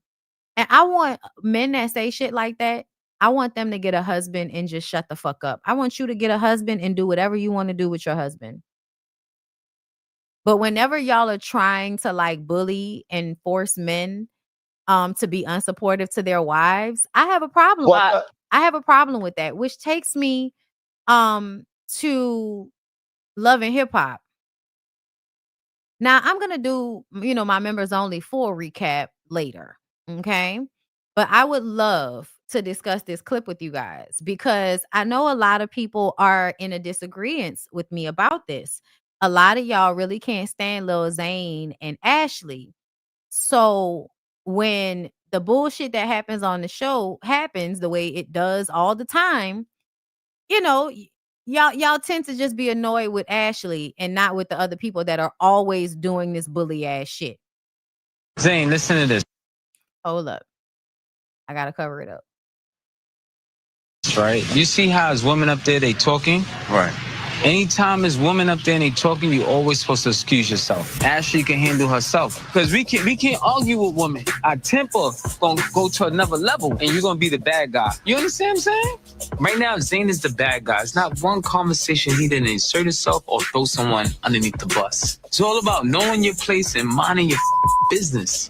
Y'all talking about all these cheating allegations with 24, his wife. That ain't none of my business. Me and Yinny ain't got nothing to do with this, right? If you with me, you got something to say, pull me to the side. My thing never up for entertainment. For you to throw my out, me and Yandy name out there, it's more like disrespect. Right. There's a time and a place for everything. Okay. So let me just tell y'all this. Let me preface this with Lil Zane and Ashley are both very weak personality types to me. They want validation. They want to be liked by people. And because they want to be liked, they can sometimes be very cringeworthy. They can sometimes be very like, ugh, nails on a chalkboard. I wish I wasn't so thirsty for these people's validation, you know, like that. But Zane will take it the extra step because see, Zane is like a little bitch ass nigga. He'll make all these little slick ass comments. And then when, you know, people start going at him, you know, like he's a cheater. He does everything in front of people's face. And then they have conversations. He says some little slick ass shit. And now we all arguing and going back and forth. He did it with Rennie Rucci talking about how, oh, you got kicked out, didn't you? You get like, so he, to me, Zane is an abusive bitch ass nigga, but just in a different way. To me, the talking down on a woman and the slut shaming when you're a whore and the cheating, the repeated cheating and keeping a woman on her toes and making her feel unstable in a relationship. I don't like none of that about Zane. But let's be very, very, very fucking clear. Mendici does not ever defend his wife. Mendici is the type of man that doesn't feel defending your wife is necessary. I don't even think Mendici likes his wife. So of course, he's going to tell Zane that if his wife is getting, you know, into arguments with women, that she, you know, that he should just walk out and leave her there. But I'm telling y'all, because I think that in real life, that's not how any of this shit works. If I am with my husband, that's my person, I'm his person. I don't care what's going on. If we are in a room full of people all having a conversation and 2 or 3 of y'all start saying some negative shit to my husband, I'm going to jump in. I don't care if it's men. And honestly, I feel the same way. I could handle my shit. I never really want my husband to jump in on anything verbal. He jumps in on physical shit, but I don't really need him to jump in on anything verbal. But we are also not on a reality show, which I feel like adds another layer to the situation. But ultimately, I think that I would want my husband to rib Spice back. I'm sorry. I would want him to validate me. I would want him to be sitting there amening whatever the fuck I'm saying, especially if it's just me and him against a whole table of people. I'm absolutely not going to feel loved, cared for, or actually supported if while I'm going back and forth with 4 other people, he gets up and walks out because this is women shit. I would feel like I was out there by myself. And the person that's supposed to be there for me, that I would defend regardless, would leave me by myself to defend myself on my own. And that's what he does with Yandy. That's what Mendici does to Yandy. So I'm sorry, but his advice to Zane is along the lines of reminding men not to pick their wives over the image of how men are supposed to show up.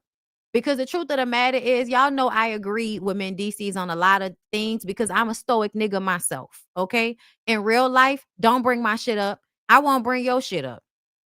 I'm grown now. Unless we really talking about some shit, I don't have nothing to say. Leave me alone.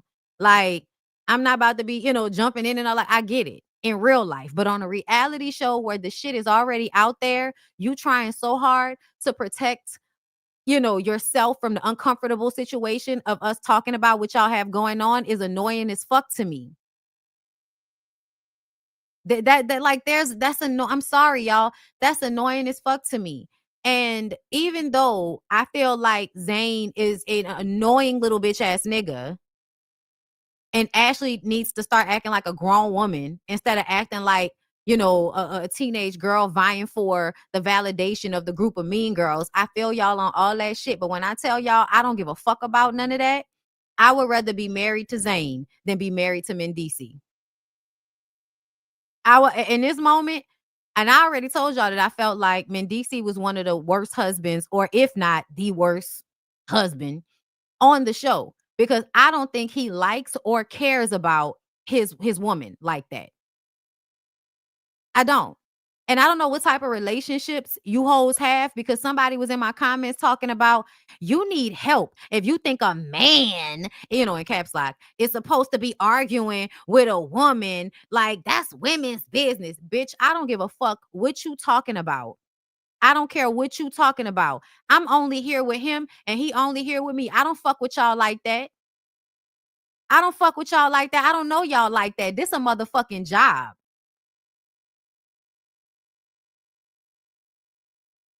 I'm expecting my nigga to stand right here and amen everything I fucking say. And if another person speak up against me while I'm arguing with one person and it starts to be more than one person arguing with me, he better say something.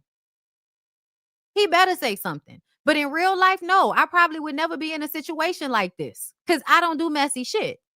I don't hang around messy people. Me and my nigga would have left way before we even got into these types of conversations. I'd have looked at him. I'm like, you know, whenever you're ready. That's what I tell him. Whenever it's hey, whenever you're ready. Okay.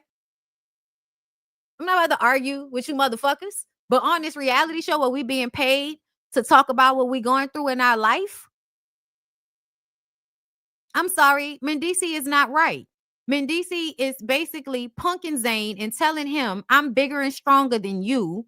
And so you need to let me say whatever the fuck I want to say when I want to throw you under the bus. But you better not say nothing about me and mine. Because let's be clear. The last time Zane said something about Mendici, it was because Mendici decided he wanted to agree with Carly. Carly was talking to Zane. And then Mendici chimed in and was like, yeah, because I don't think you should be, you know, arguing with no woman and all of this. Yeah, right. Unless you fucking her, right? Like, to me, Mendici think that the way he move is the correct way. But you move like somebody that don't care, don't like the person that they in a relationship with. You know what I'm saying? You can divert the conversation. Yeah. Like there are so many ways to deal with this, but because this is a reality show, they have to force confrontation. You know what I'm saying? Like, you have to force the conversation. But Mendici was basically telling Zane, I want you to get up and walk out whenever your wife is arguing with these women, because that's women's business. So you leave her by herself. I don't care how she feels. Even if your wife don't like the fact that you left her to deal with all of them people by herself. Because to be very clear, y'all didn't peep it. I don't know if y'all peeped it. I've been watching the season, bitch. And there are several times throughout the season and the episodes where people are like low-key ganging up on Ashley when Zane is not around. When Zane is not around, Scrappy, Spice, and Carly are all laughing in that girl's face. And then the girl's talking about, what you mean bully? She a grown woman. Yeah, grown women can be bullied by other grown women. Yeah, they can. Yeah, they can. A lot of y'all get bullied by other bitches. What do you mean? What do you mean? And if you're not getting bullied, you're getting baited. So, like, I don't know what being grown has to do with anything. But in this life, in this life, girl, it's me and this nigga. And it's this nigga and me. And if I'm in a group of people and 2 or 3 people start arguing with me and that nigga gets up and walks out, I'm gonna look at the people that are arguing with me and say, excuse me. And then I'm gonna go and be like, well, where the fuck you going? Was you about to leave me in here? What if they jump me? Was you gonna leave me? Mendici doesn't like his wife, so he don't like that Zane, you know, acts like he likes his by defending her to you people. And I'm sorry, y'all. Fuck Spice. The reason why I feel like it's appropriate for Zane to defend Ashley against Spice, because everybody defends Spice. Everybody speaks on behalf of Spice. Carly jumps in to be on behalf of Spice. It seems to me that Erica and Rennie, even if they're not scared of Spice, they respect her to the point that they are going to like handle her with kid gloves. Like, they're really trying to like talk her into not being so rude to Ashley. That's why it's aggravating for me that y'all act like she not being bullied, because Rennie and Erica have both tried to talk to Spice and Carly about the way they dealing with Ashley. And it's because they probably feel bad. They probably be sitting there like, I do kind of feel like they're ganging up on a bitch, but I'm not about to get into it with Spice over her because I don't fuck with her like that. And I'm cool with Spice. I'm telling you that's how most of the people that are on this show are dealing with the way everybody's acting. Even Scrappy talking about what's wrong with you. Fuck you mean what's wrong with her? She said, oh yeah, I forgot this was supposed to be a guy's trip. And then you turn around and say to Spice, what the fuck is wrong with Ashley? What do you mean? What do you mean what's wrong with her? I feel like you feel guilty about what you did. And so you feel like you have to like kind of make it seem like Ashley is being so rude and mean to you because you feel guilty about what you did. Scrappy trying to be petty with Zane left that live up on his page that showed that Zane was flirting with that girl in London. And because you're supposed to be keeping the lie alive, like when DC say, man shit is you wasn't supposed to do that, Scrappy. Man shit is you were supposed to take that live down to keep the lie alive, and you didn't. So now that Ashley feels a way about Scrappy, about the rest of these niggas, everybody is like, basically, I feel like trying to make an issue with Ashley when Ashley says anything. And I think for Scrappy, it's because he feels guilty about what he did with that video. For Spice, I feel like Spice likes to pick on weaker personalities. Ashley has multiple times tried to clear the air with Spice. Spice has to feel like she's in and she's a dominant party. And the way to feel dominant is when somebody is trying to come to you and talk it out, is you keep having an issue with them. You don't ever stop being mad. You don't ever stop having the upper hand. And it's because you feel insecure deep down inside. So you have to remind Ashley that you're better than her, because if you're not reminding her that you're better than her, well, then how are you going to feel that you're superior to her as you sit there with your ass rotting? Yikey dykes. So yeah, y'all can see the rest of my review, if you remember, you know what I'm saying? But let's see. I want to see what else that I want to talk to y'all about before I get off of here. But y'all, I'm sorry. I don't agree with y'all about that. I know y'all can't stand Ashley and Zane and stuff, but I can't stand Spice and Carly. Like, on God. I don't like bully bitches. I don't like followers, and I don't like bully bitches. And I feel like Spice is a bully bitch, and Carly is a fucking follower that will turn into a bully when she feels like she has the support of everybody around her. Puss ass hoe. At least Ashley will stand up and on her own 2 feet regardless. So that's why I don't understand what the problem is. Ashley be standing on her own 2 feet. Why she can't say how she feel? Why her husband can't have her back when he feel like all of y'all got an issue with his wife and all of y'all do some snake ass messy shit and then act like, because you in DC or because you Scrappy, we can't talk about what you got going on because you gonna blow up and act a fool. Man, fuck them. I'm sorry. That's how I feel. Fuck them. So y'all, Mario. Ooh, girl. I went to college with, I don't know if that's really his sister, but she looked like his sister. There was a girl I went to Clark, Atlanta with. Her name was Ashley. I think Ashley should say that she was Mario's sister. I believed her, but now that I'm older, girl, I ain't seeing you in a minute. I don't know. But I think I went to Clark with Mario's sister. Anyway, Mario. Man,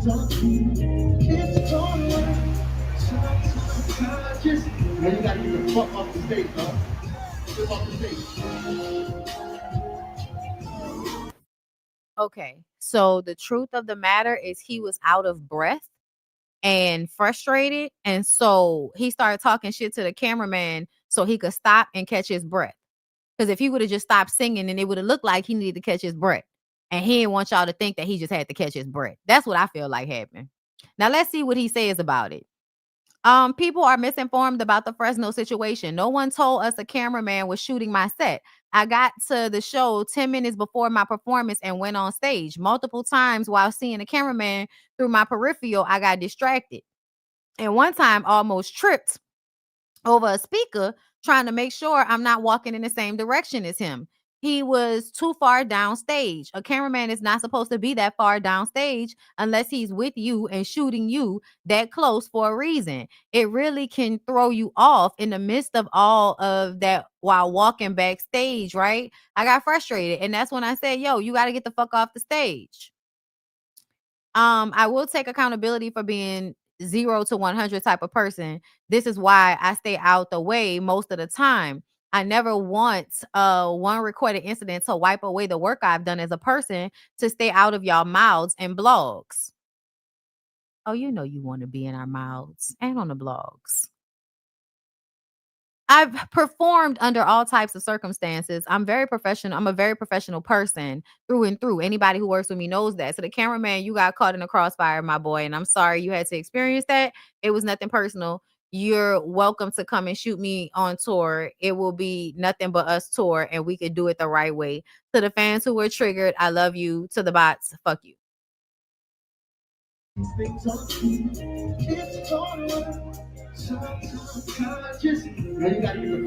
Yeah. I feel like he was even slightly off. That was another thing. It almost sounded like he can't hear himself, and his vocals were slightly off. But yeah. Nah, the cameraman was coming kind of close. I'm not mad at him about it, but I think Mario is just such a strange man. Like, I think he's diabolical on some level. I know he's been trying to heal himself, y'all, but I tend to not trust these niggas. Once they didn't show me how diabolical they are, whenever they be up there trying to act like, they didn't fix their life, they didn't turn their life around and all of that, I just be like, so you say, nigga. So you say. All right. Let me see. There was something else, and I thought I saved it that I wanted to talk to y'all about. Hold up. Let me go into the mentions, because y'all know people are always online trying to sell y'all on hold up, on my phone, on propaganda. And you have to be very careful about the type of propaganda that you allow to affect you, that you allow to, get deep in the crevices of your brain, of your mind. And people are so susceptible these days. Like, I don't know if y'all have noticed it, but people are like mad susceptible to other people's incorrect opinions affecting the way they live their lives. Okay, I don't. All right, hold up. Because it was a podcast with Angela Rye. That was another clip I saw that I wanted to talk about. Yeah, that's what it was. What is Angela Rye's podcast name with that nigga? Right. Hold up. Let me see if she's sharing posts with that podcast on here. Nope, that's not it. Damn, what's the name of her podcast? Thank you. Native Land Podcast. Thank y'all. Y'all watch that podcast? Y'all think it's good? Let me know.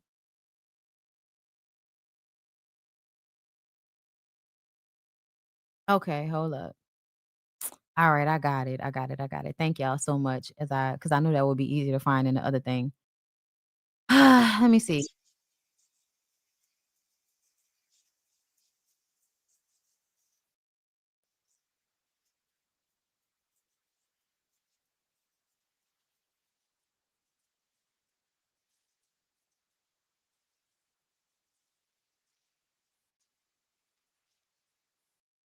I wanted to make sure I had the right thing. Hold up. Here we go. Let's go. And is in this era of Black girl magic, is there space for Black men to breathe and lead? And there is this theory that is pervasive during this period where we've seen this attention, and most of it is earned attention, on Black women, their success, their educational achievement, entrepreneurial success, etc. Black men are trying to figure out their place in our communities. What once was a place of leading your household and leading your communities and being able to be that voice and be able to speak out. There are many people wondering if that role is still there, or if their voice has to shrink during this era of uplift.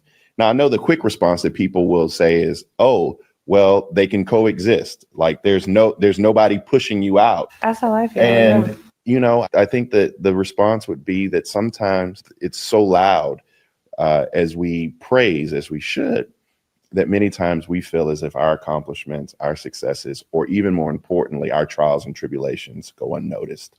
And that pushes us further in the back of our homes and further in the back of our communities. And I think that's reflective of some of the things you see. I'm not a man, but I'm gonna give my 2 cents. I personally think that y'all act like white people. I think you niggas act like white people. I think that y'all know how like any type of equality for racist white people feels like an encroachment on their rights. Like if they can't have the upper hand over you, then now like, oh my God. Girl, what am I gonna do with my life if I don't have a woman to tell what to do? Like, how can I actually speak my opinion if nobody's gonna take my word over their own? You know what I'm saying? Because that's basically what you niggas are saying, is that because women are doing what they want to do, you can no longer speak up. You can no longer lead and be a man because a woman is not creating the space for you to lead her anymore. That's what y'all are talking about. And I personally feel like I wish that y'all would get a life. Like, I wish y'all would get a life. I wish y'all would leave women alone. I have so many like wants and prayers. I hate that you're. But I just think this whole conversation is just so fucking annoying and aggravating. Your purpose in life should not only be to control some woman. And I don't understand why you can't speak and why you can't add in your 2 cents. The problem is you want to be able to say the same old ignorant shit that we've all debunked and realized does not work, is not true, and is built off of a whole bunch of fucking fallacies given to us by white supremacy and religion. Y'all in the religion don't even say a lot of that shit in the actual text, but y'all just make up what y'all want to make up, and then everybody just supposed to go along with it. And I think what you really are saying is that I don't get to say the same dumb shit that we used to be able to say. I don't get to have my word taken over the woman. Like, I don't get to be able to tell her what to do and then dictate how she lives her life by withdrawing financial support. I can't control her in the household the way that I used to. So now I don't know what to do with myself. And I would suggest finding a fucking purpose that doesn't include enslaving some woman into submission that is completely unnecessary. If a person has to submit to you, it's because y'all are not supposed to be together. I'm just saying. If you can't be you and they can't be them and y'all still be together, that means y'all not supposed to be together. If a woman has to not be who she is in order to make you feel comfortable, then y'all are not a good fit and y'all should probably break up. And you should find somebody you're equally yoked with. Silent in this conversation because I think that people could end up watching this back and saying, see, this is exactly what I mean. Mm-hmm. There's a conversation about how Black men fill in the ethos and a Black man was silenced on a platform. And that I just want to be clear that that's not the intention. Andrew is willfully choosing not to engage in the. Because automatically people will infantilize any Black man in a room and act like because the woman is speaking, the man is now incapable. Because she's talking and saying how she feels, his vocal cords are broken. Obviously. And it's choosing not to engage. The conversation. I think it's exhausting. And I also think it is self-fulfilling. You said that. So in transparency for our means. Viewers, Andrew did not want to talk about this, but I didn't understand what you were saying when you were saying self-fulfilling. Like what that means. I think for some reason it is said enough from Black women, that a man is reacting the way he's reacting in response to the Black woman. And sometimes a man is reacting the way he's acting with no consideration for the Black woman. Mm-hmm. And that their feelings can be justified, can be real, can be hard come by without them being in contrast to your celebration. Mm-hmm. I don't experience that. I just personally do not experience a rejection of any Black woman in my life because of her success. Mm-hmm. I think it is more complex and more nuanced. And although it may make some feel good to believe that there's an army of men who are organized exclusively against Black women, I don't find that to be the case. So I didn't know what the fuck he was saying because I felt like he wasn't trying to be clear. So I didn't know what the fuck he was actually saying. But when he got to the end there and he said he doesn't feel like there's a concerted effort by men. What did he say at the end? Who are organized exclusively against Black women, I don't find that to be the case. So you don't think that men are exclusively against Black women? You don't think there are groups of men that are exclusively against Black women? You don't. You don't. Really? Really? I think the conversation is exhausting as well. I feel like men should stop complaining about not being able to express how they feel and just express how they feel, right? Because it often feels like you want to punish somebody. Like what that man said at the beginning, I feel like was just like he said, it is self-fulfilling. Yeah, it absolutely feels like you just want to make yourself feel better about the fact that women are getting some shine and you're maybe having to take a back seat in order to let the woman shine. You don't like that. And then this man comes in and says he doesn't agree that, you know, he's in competition with Black women that are doing well. Like it doesn't make him feel, it's not diminishing him that Black women are, you know, being successful. But then on the back end, he says that there is no concerted effort in order to undermine Black women. And I just kind of feel like that's a crock of shit. I think that it's automated at this point. I do. I think that what we're dealing with here is an automatic situation. I don't think people are conscious all the time of the misogyny. Just like I don't think that white people are always conscious of racism.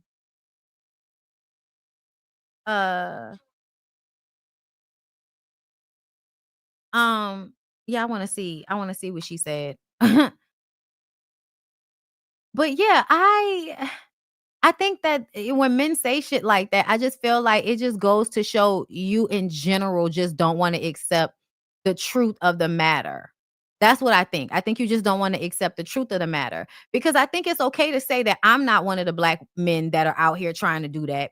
But to say that there is no concerted effort to undermine Black women is insane to me. There is absolutely a concerted effort. Like, what the fuck are you talking about? Like what, like literally, what the fuck are you talking about? Our entire system is about demeaning and undermining women, using them like cattle, but not really valuing them as full human beings or grown ass women. Like, what are you even talking about? I think it's weird when people say things that they think sound deep, but in essence, when you actually break it apart, it's like, well, then that means you're ignoring a huge part of what's happening in the world.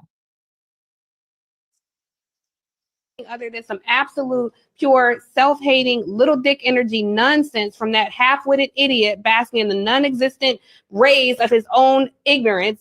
It is sad to me that he even gets an audience of Black men. Why aren't Black men right now saying Stephen A. Smith? We banning him. We're not listening to his podcast. We're not watching his show anymore. That's what Black women do. We organize. Yeah, but this. Do you ask the question why? Yes, tell me why. So, by the way, I love the usage of adjectives. I'm sure I messed it up somewhere. But the answer to the question why is kind of twofold. Black men showed up. We were the third largest demographic voting for.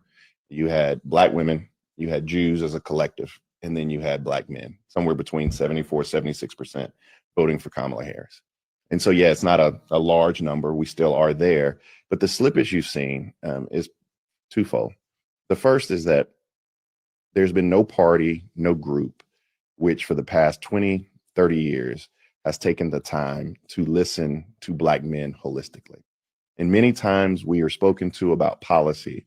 That policy revolves around things like criminal justice. Mm-hmm. But marijuana. But very rarely do we have wholesome, fulsome conversations about the Black men who are out there struggling to pay for early childhood education, child support.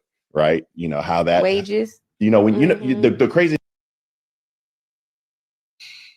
child support. I hate when they bring up child support because you could tell the child support thing is I'm angry at women. I'm angry at women for forcing me to pay for my child. To be very clear, I Googled it. The average payment for child support is $400 a month. The average person is paying $400 a month in child support.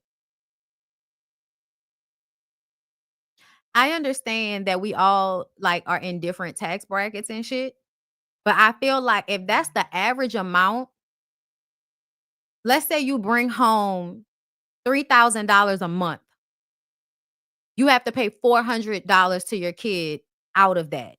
You think that's breaking these niggas? The real problem is that businesses don't want to pay a workable wage. That's the real problem. The problem is not that women put y'all on child support. It's the fact that y'all aren't getting paid enough in the work that you do. That's the real issue. I think Black men, a lot of the times what y'all have a hard time with is that you really need to direct your energy and your anger towards white men because they're the ones that make these rules up that harm you. But you would rather fight with a woman because a woman is weaker to you and you think you can actually win that fight. And a lot of y'all are cowards at heart. So you only want to engage in fights that you think you can win. This thing is, when you get locked up for child support, do you know that your child support continues to grow? Of course. Like your driver's license gets suspended. It's an unbreakable cycle. I guess, I don't know, broke niggas should invest in condoms. Because I think educated Black men with heads this size, at this point, we should be no longer in this conversation about child support. Because I think it's very simple. If you don't want to pay child support, wear a condom, go get a vasectomy, stop having children. Like, if you don't want to pay for a child, because 9 times out of 10, your relationship is not going to last. So if you don't want to financially pay for a child, just go ahead and either put the condom on or go get a vasectomy, but make it so that you're not creating children if you don't want to financially take care of them. Once you have decided that you don't care about birth control and you want to out here, spreading your sperm all over the place like it's fucking gardening fertilizer or something. Once you've decided that you want to do that, you have to understand you're going to have to pay for the children that come out of your dick.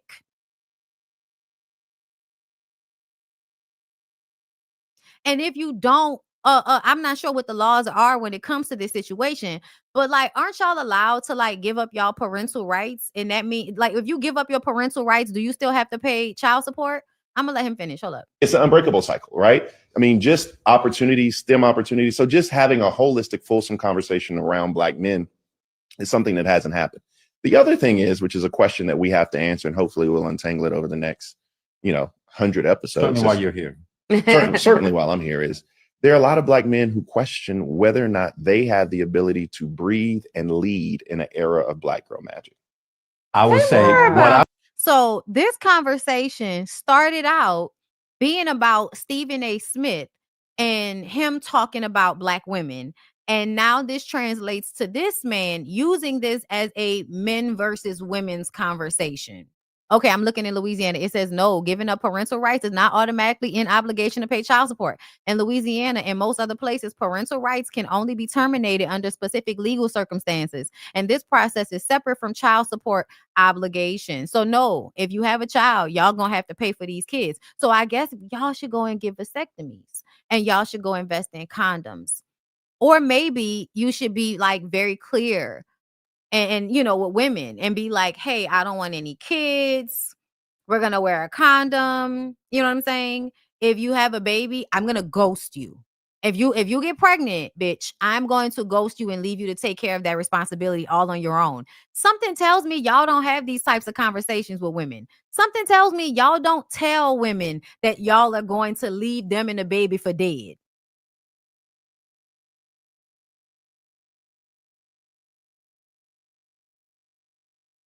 I don't know. But I just kind of feel like, I don't know who this nigga is, but his response to this conversation gives, yeah, you're just trying to get your own shit off. Are you dealing with child support payments right now? Yeah, like, don't complain about the government not, having higher wages or Roe v. Wade and women no longer having the rights to abortions. Yeah. Let's not deal with that. Let's deal with the fact that we have to pay child support for children that we've had. And it's so funny because y'all know I be on TikTok listening to the debates. And one of the things, when I tell you every single one of these motherfucking men will get online, and basically the idea is that men don't have to have babies, women do. The way men work is in a very hypocritical stance when it comes to abortion. They feel like you decided to have sex, so you should have to keep that baby no matter what, because you knew you could have a baby when you had sex. So that means that you have to keep the baby. And if you don't keep the baby, then you're evil and you're a bad person. Even though as a man, I don't give a fuck about kids. I will leave them in the care of any old fucking stranger. Honestly, some men fuck kids. So a lot of men fuck kids. So, as men in general do not give a fuck about children. But when it comes to this conversation about abortion, how these niggas find all of this like Christianity and religion and what's right and what's wrong and what's moral. And I feel like it's really because y'all just want to shame and guilt women into having babies. And I think it's because y'all have some like sick aversion to putting women through trauma. And I think y'all know when women are forced to keep babies, it puts them through trauma. It pauses their life a lot of the times. It makes it harder for them to do things. And then the men, if you're the father, then that helps you be able to control and clock the woman for as long as you can when she has a baby for you. So if she has to keep the baby, then you get to keep your control of her. That's what all of that means to me. I don't think any of you niggas care about kids like that. I don't. The way y'all leave these women to take care of children on their own, the way y'all go and start other families, the way y'all go and take care of other people's kids better than you take care of your own simply because you're fucking the mother. Yeah, y'all don't care about kids like that.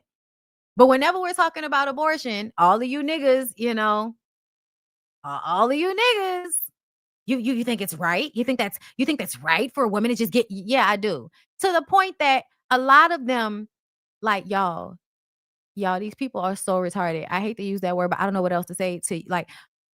I can't tell y'all how many people think that late term abortion means you're going to like have the baby and then kill it. That is not what late term abortion is. For everybody that's listening to me, in case you did not know, late term abortion is simply ending the pregnancy.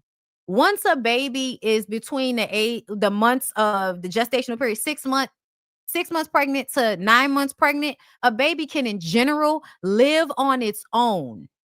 So when a woman has a late term abortion, that simply means that she's ending the pregnancy before she actually naturally passes the child. And do you know that at large, most women are doing that because they have C-sections? Technically, C-sections are late term abortions because your body has not passed the baby through the vaginal canal naturally. The doctor goes in your womb to take it out. If the baby can live, the baby will live. No one's unaliving children once they come into the world, but Republicans that don't care about after school programs and food and healthcare. Y'all are the only ones that are actually like out here killing the kids at large. Y'all don't care about gun rights, so the kids go to school and they get, killed by a whole bunch of guns. Like y'all don't care about these fucking kids. No, yes, I did. And y'all know, okay, so Trump came out, y'all saw that whole thing about them they're always trying to blame autism on something. They're trying to blame autism on Tylenol and shit, right? It's bullshit. I think what happened is this study comes out. This study that came out that said, no, what actually causes a lot of autism and Down syndrome in children is niggas that are old having babies. Meaning that a lot of y'all think that, like, because y'all say this a lot, I'm a man, I can have a baby, until I die. Yeah, no, not really. The quality of your sperm actually degrades with age, just like the quality of women's eggs and reproductive organs also, fails as you get older. Like things get, for men too. And for them, they will bring children who have certain issues because their sperm is old. They have spoiled old sperm. And yeah, it might make a baby, but it'll technically make a baby that probably needs a little bit more help. And we know how much you niggas don't like the help.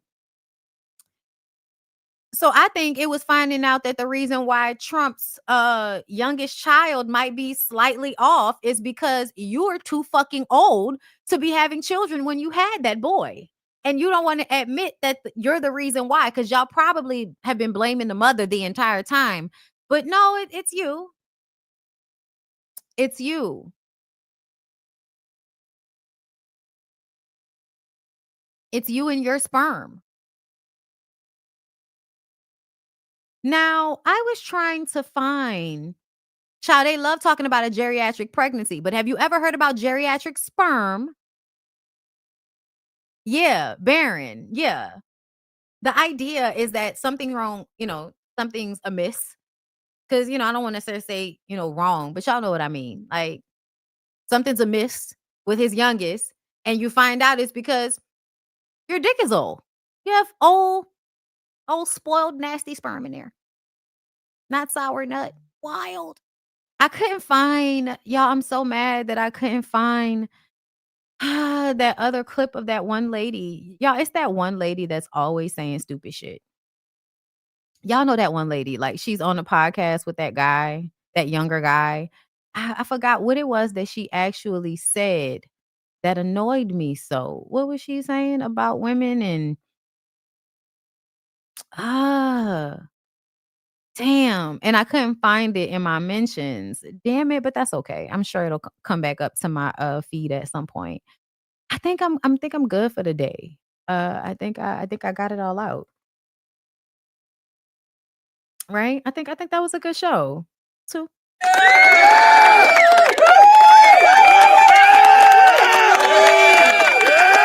Thank you, Brooklyn Rose. Wendy's a case study for the course she taught. My God, today. Snake eating its own tail. Self-made SM, thank you for the super chat. I'm surprised Timberland AI don't look like Aaliyah. Also, in every industry, it's a form of prostitution and slavery. It just take on different forms. Basically, like the 13th Amendment. Okay? Y'all be safe out there while y'all hopping on all them old men's dicks so they can send y'all their pension check. Okay? Out here trying to get pregnant with an old nigga baby. And you're going to spend all of your fucking check money, all his little insurance money going to get spent because you're going to have to give extra help to the baby that you have with that nigga and his spoiled old nigga sperm. Okay? So ladies, do us a favor. Stop having babies for these old ass niggas. Stop having babies for these old ass niggas. If they are over the age of 40 or I'm gonna give y'all 45. If a man is over the age of 45, the time is over for him. The time is over, sir. The time is over. If you are 45 years old, no woman should allow you to impregnate them. Hang it up flat screen.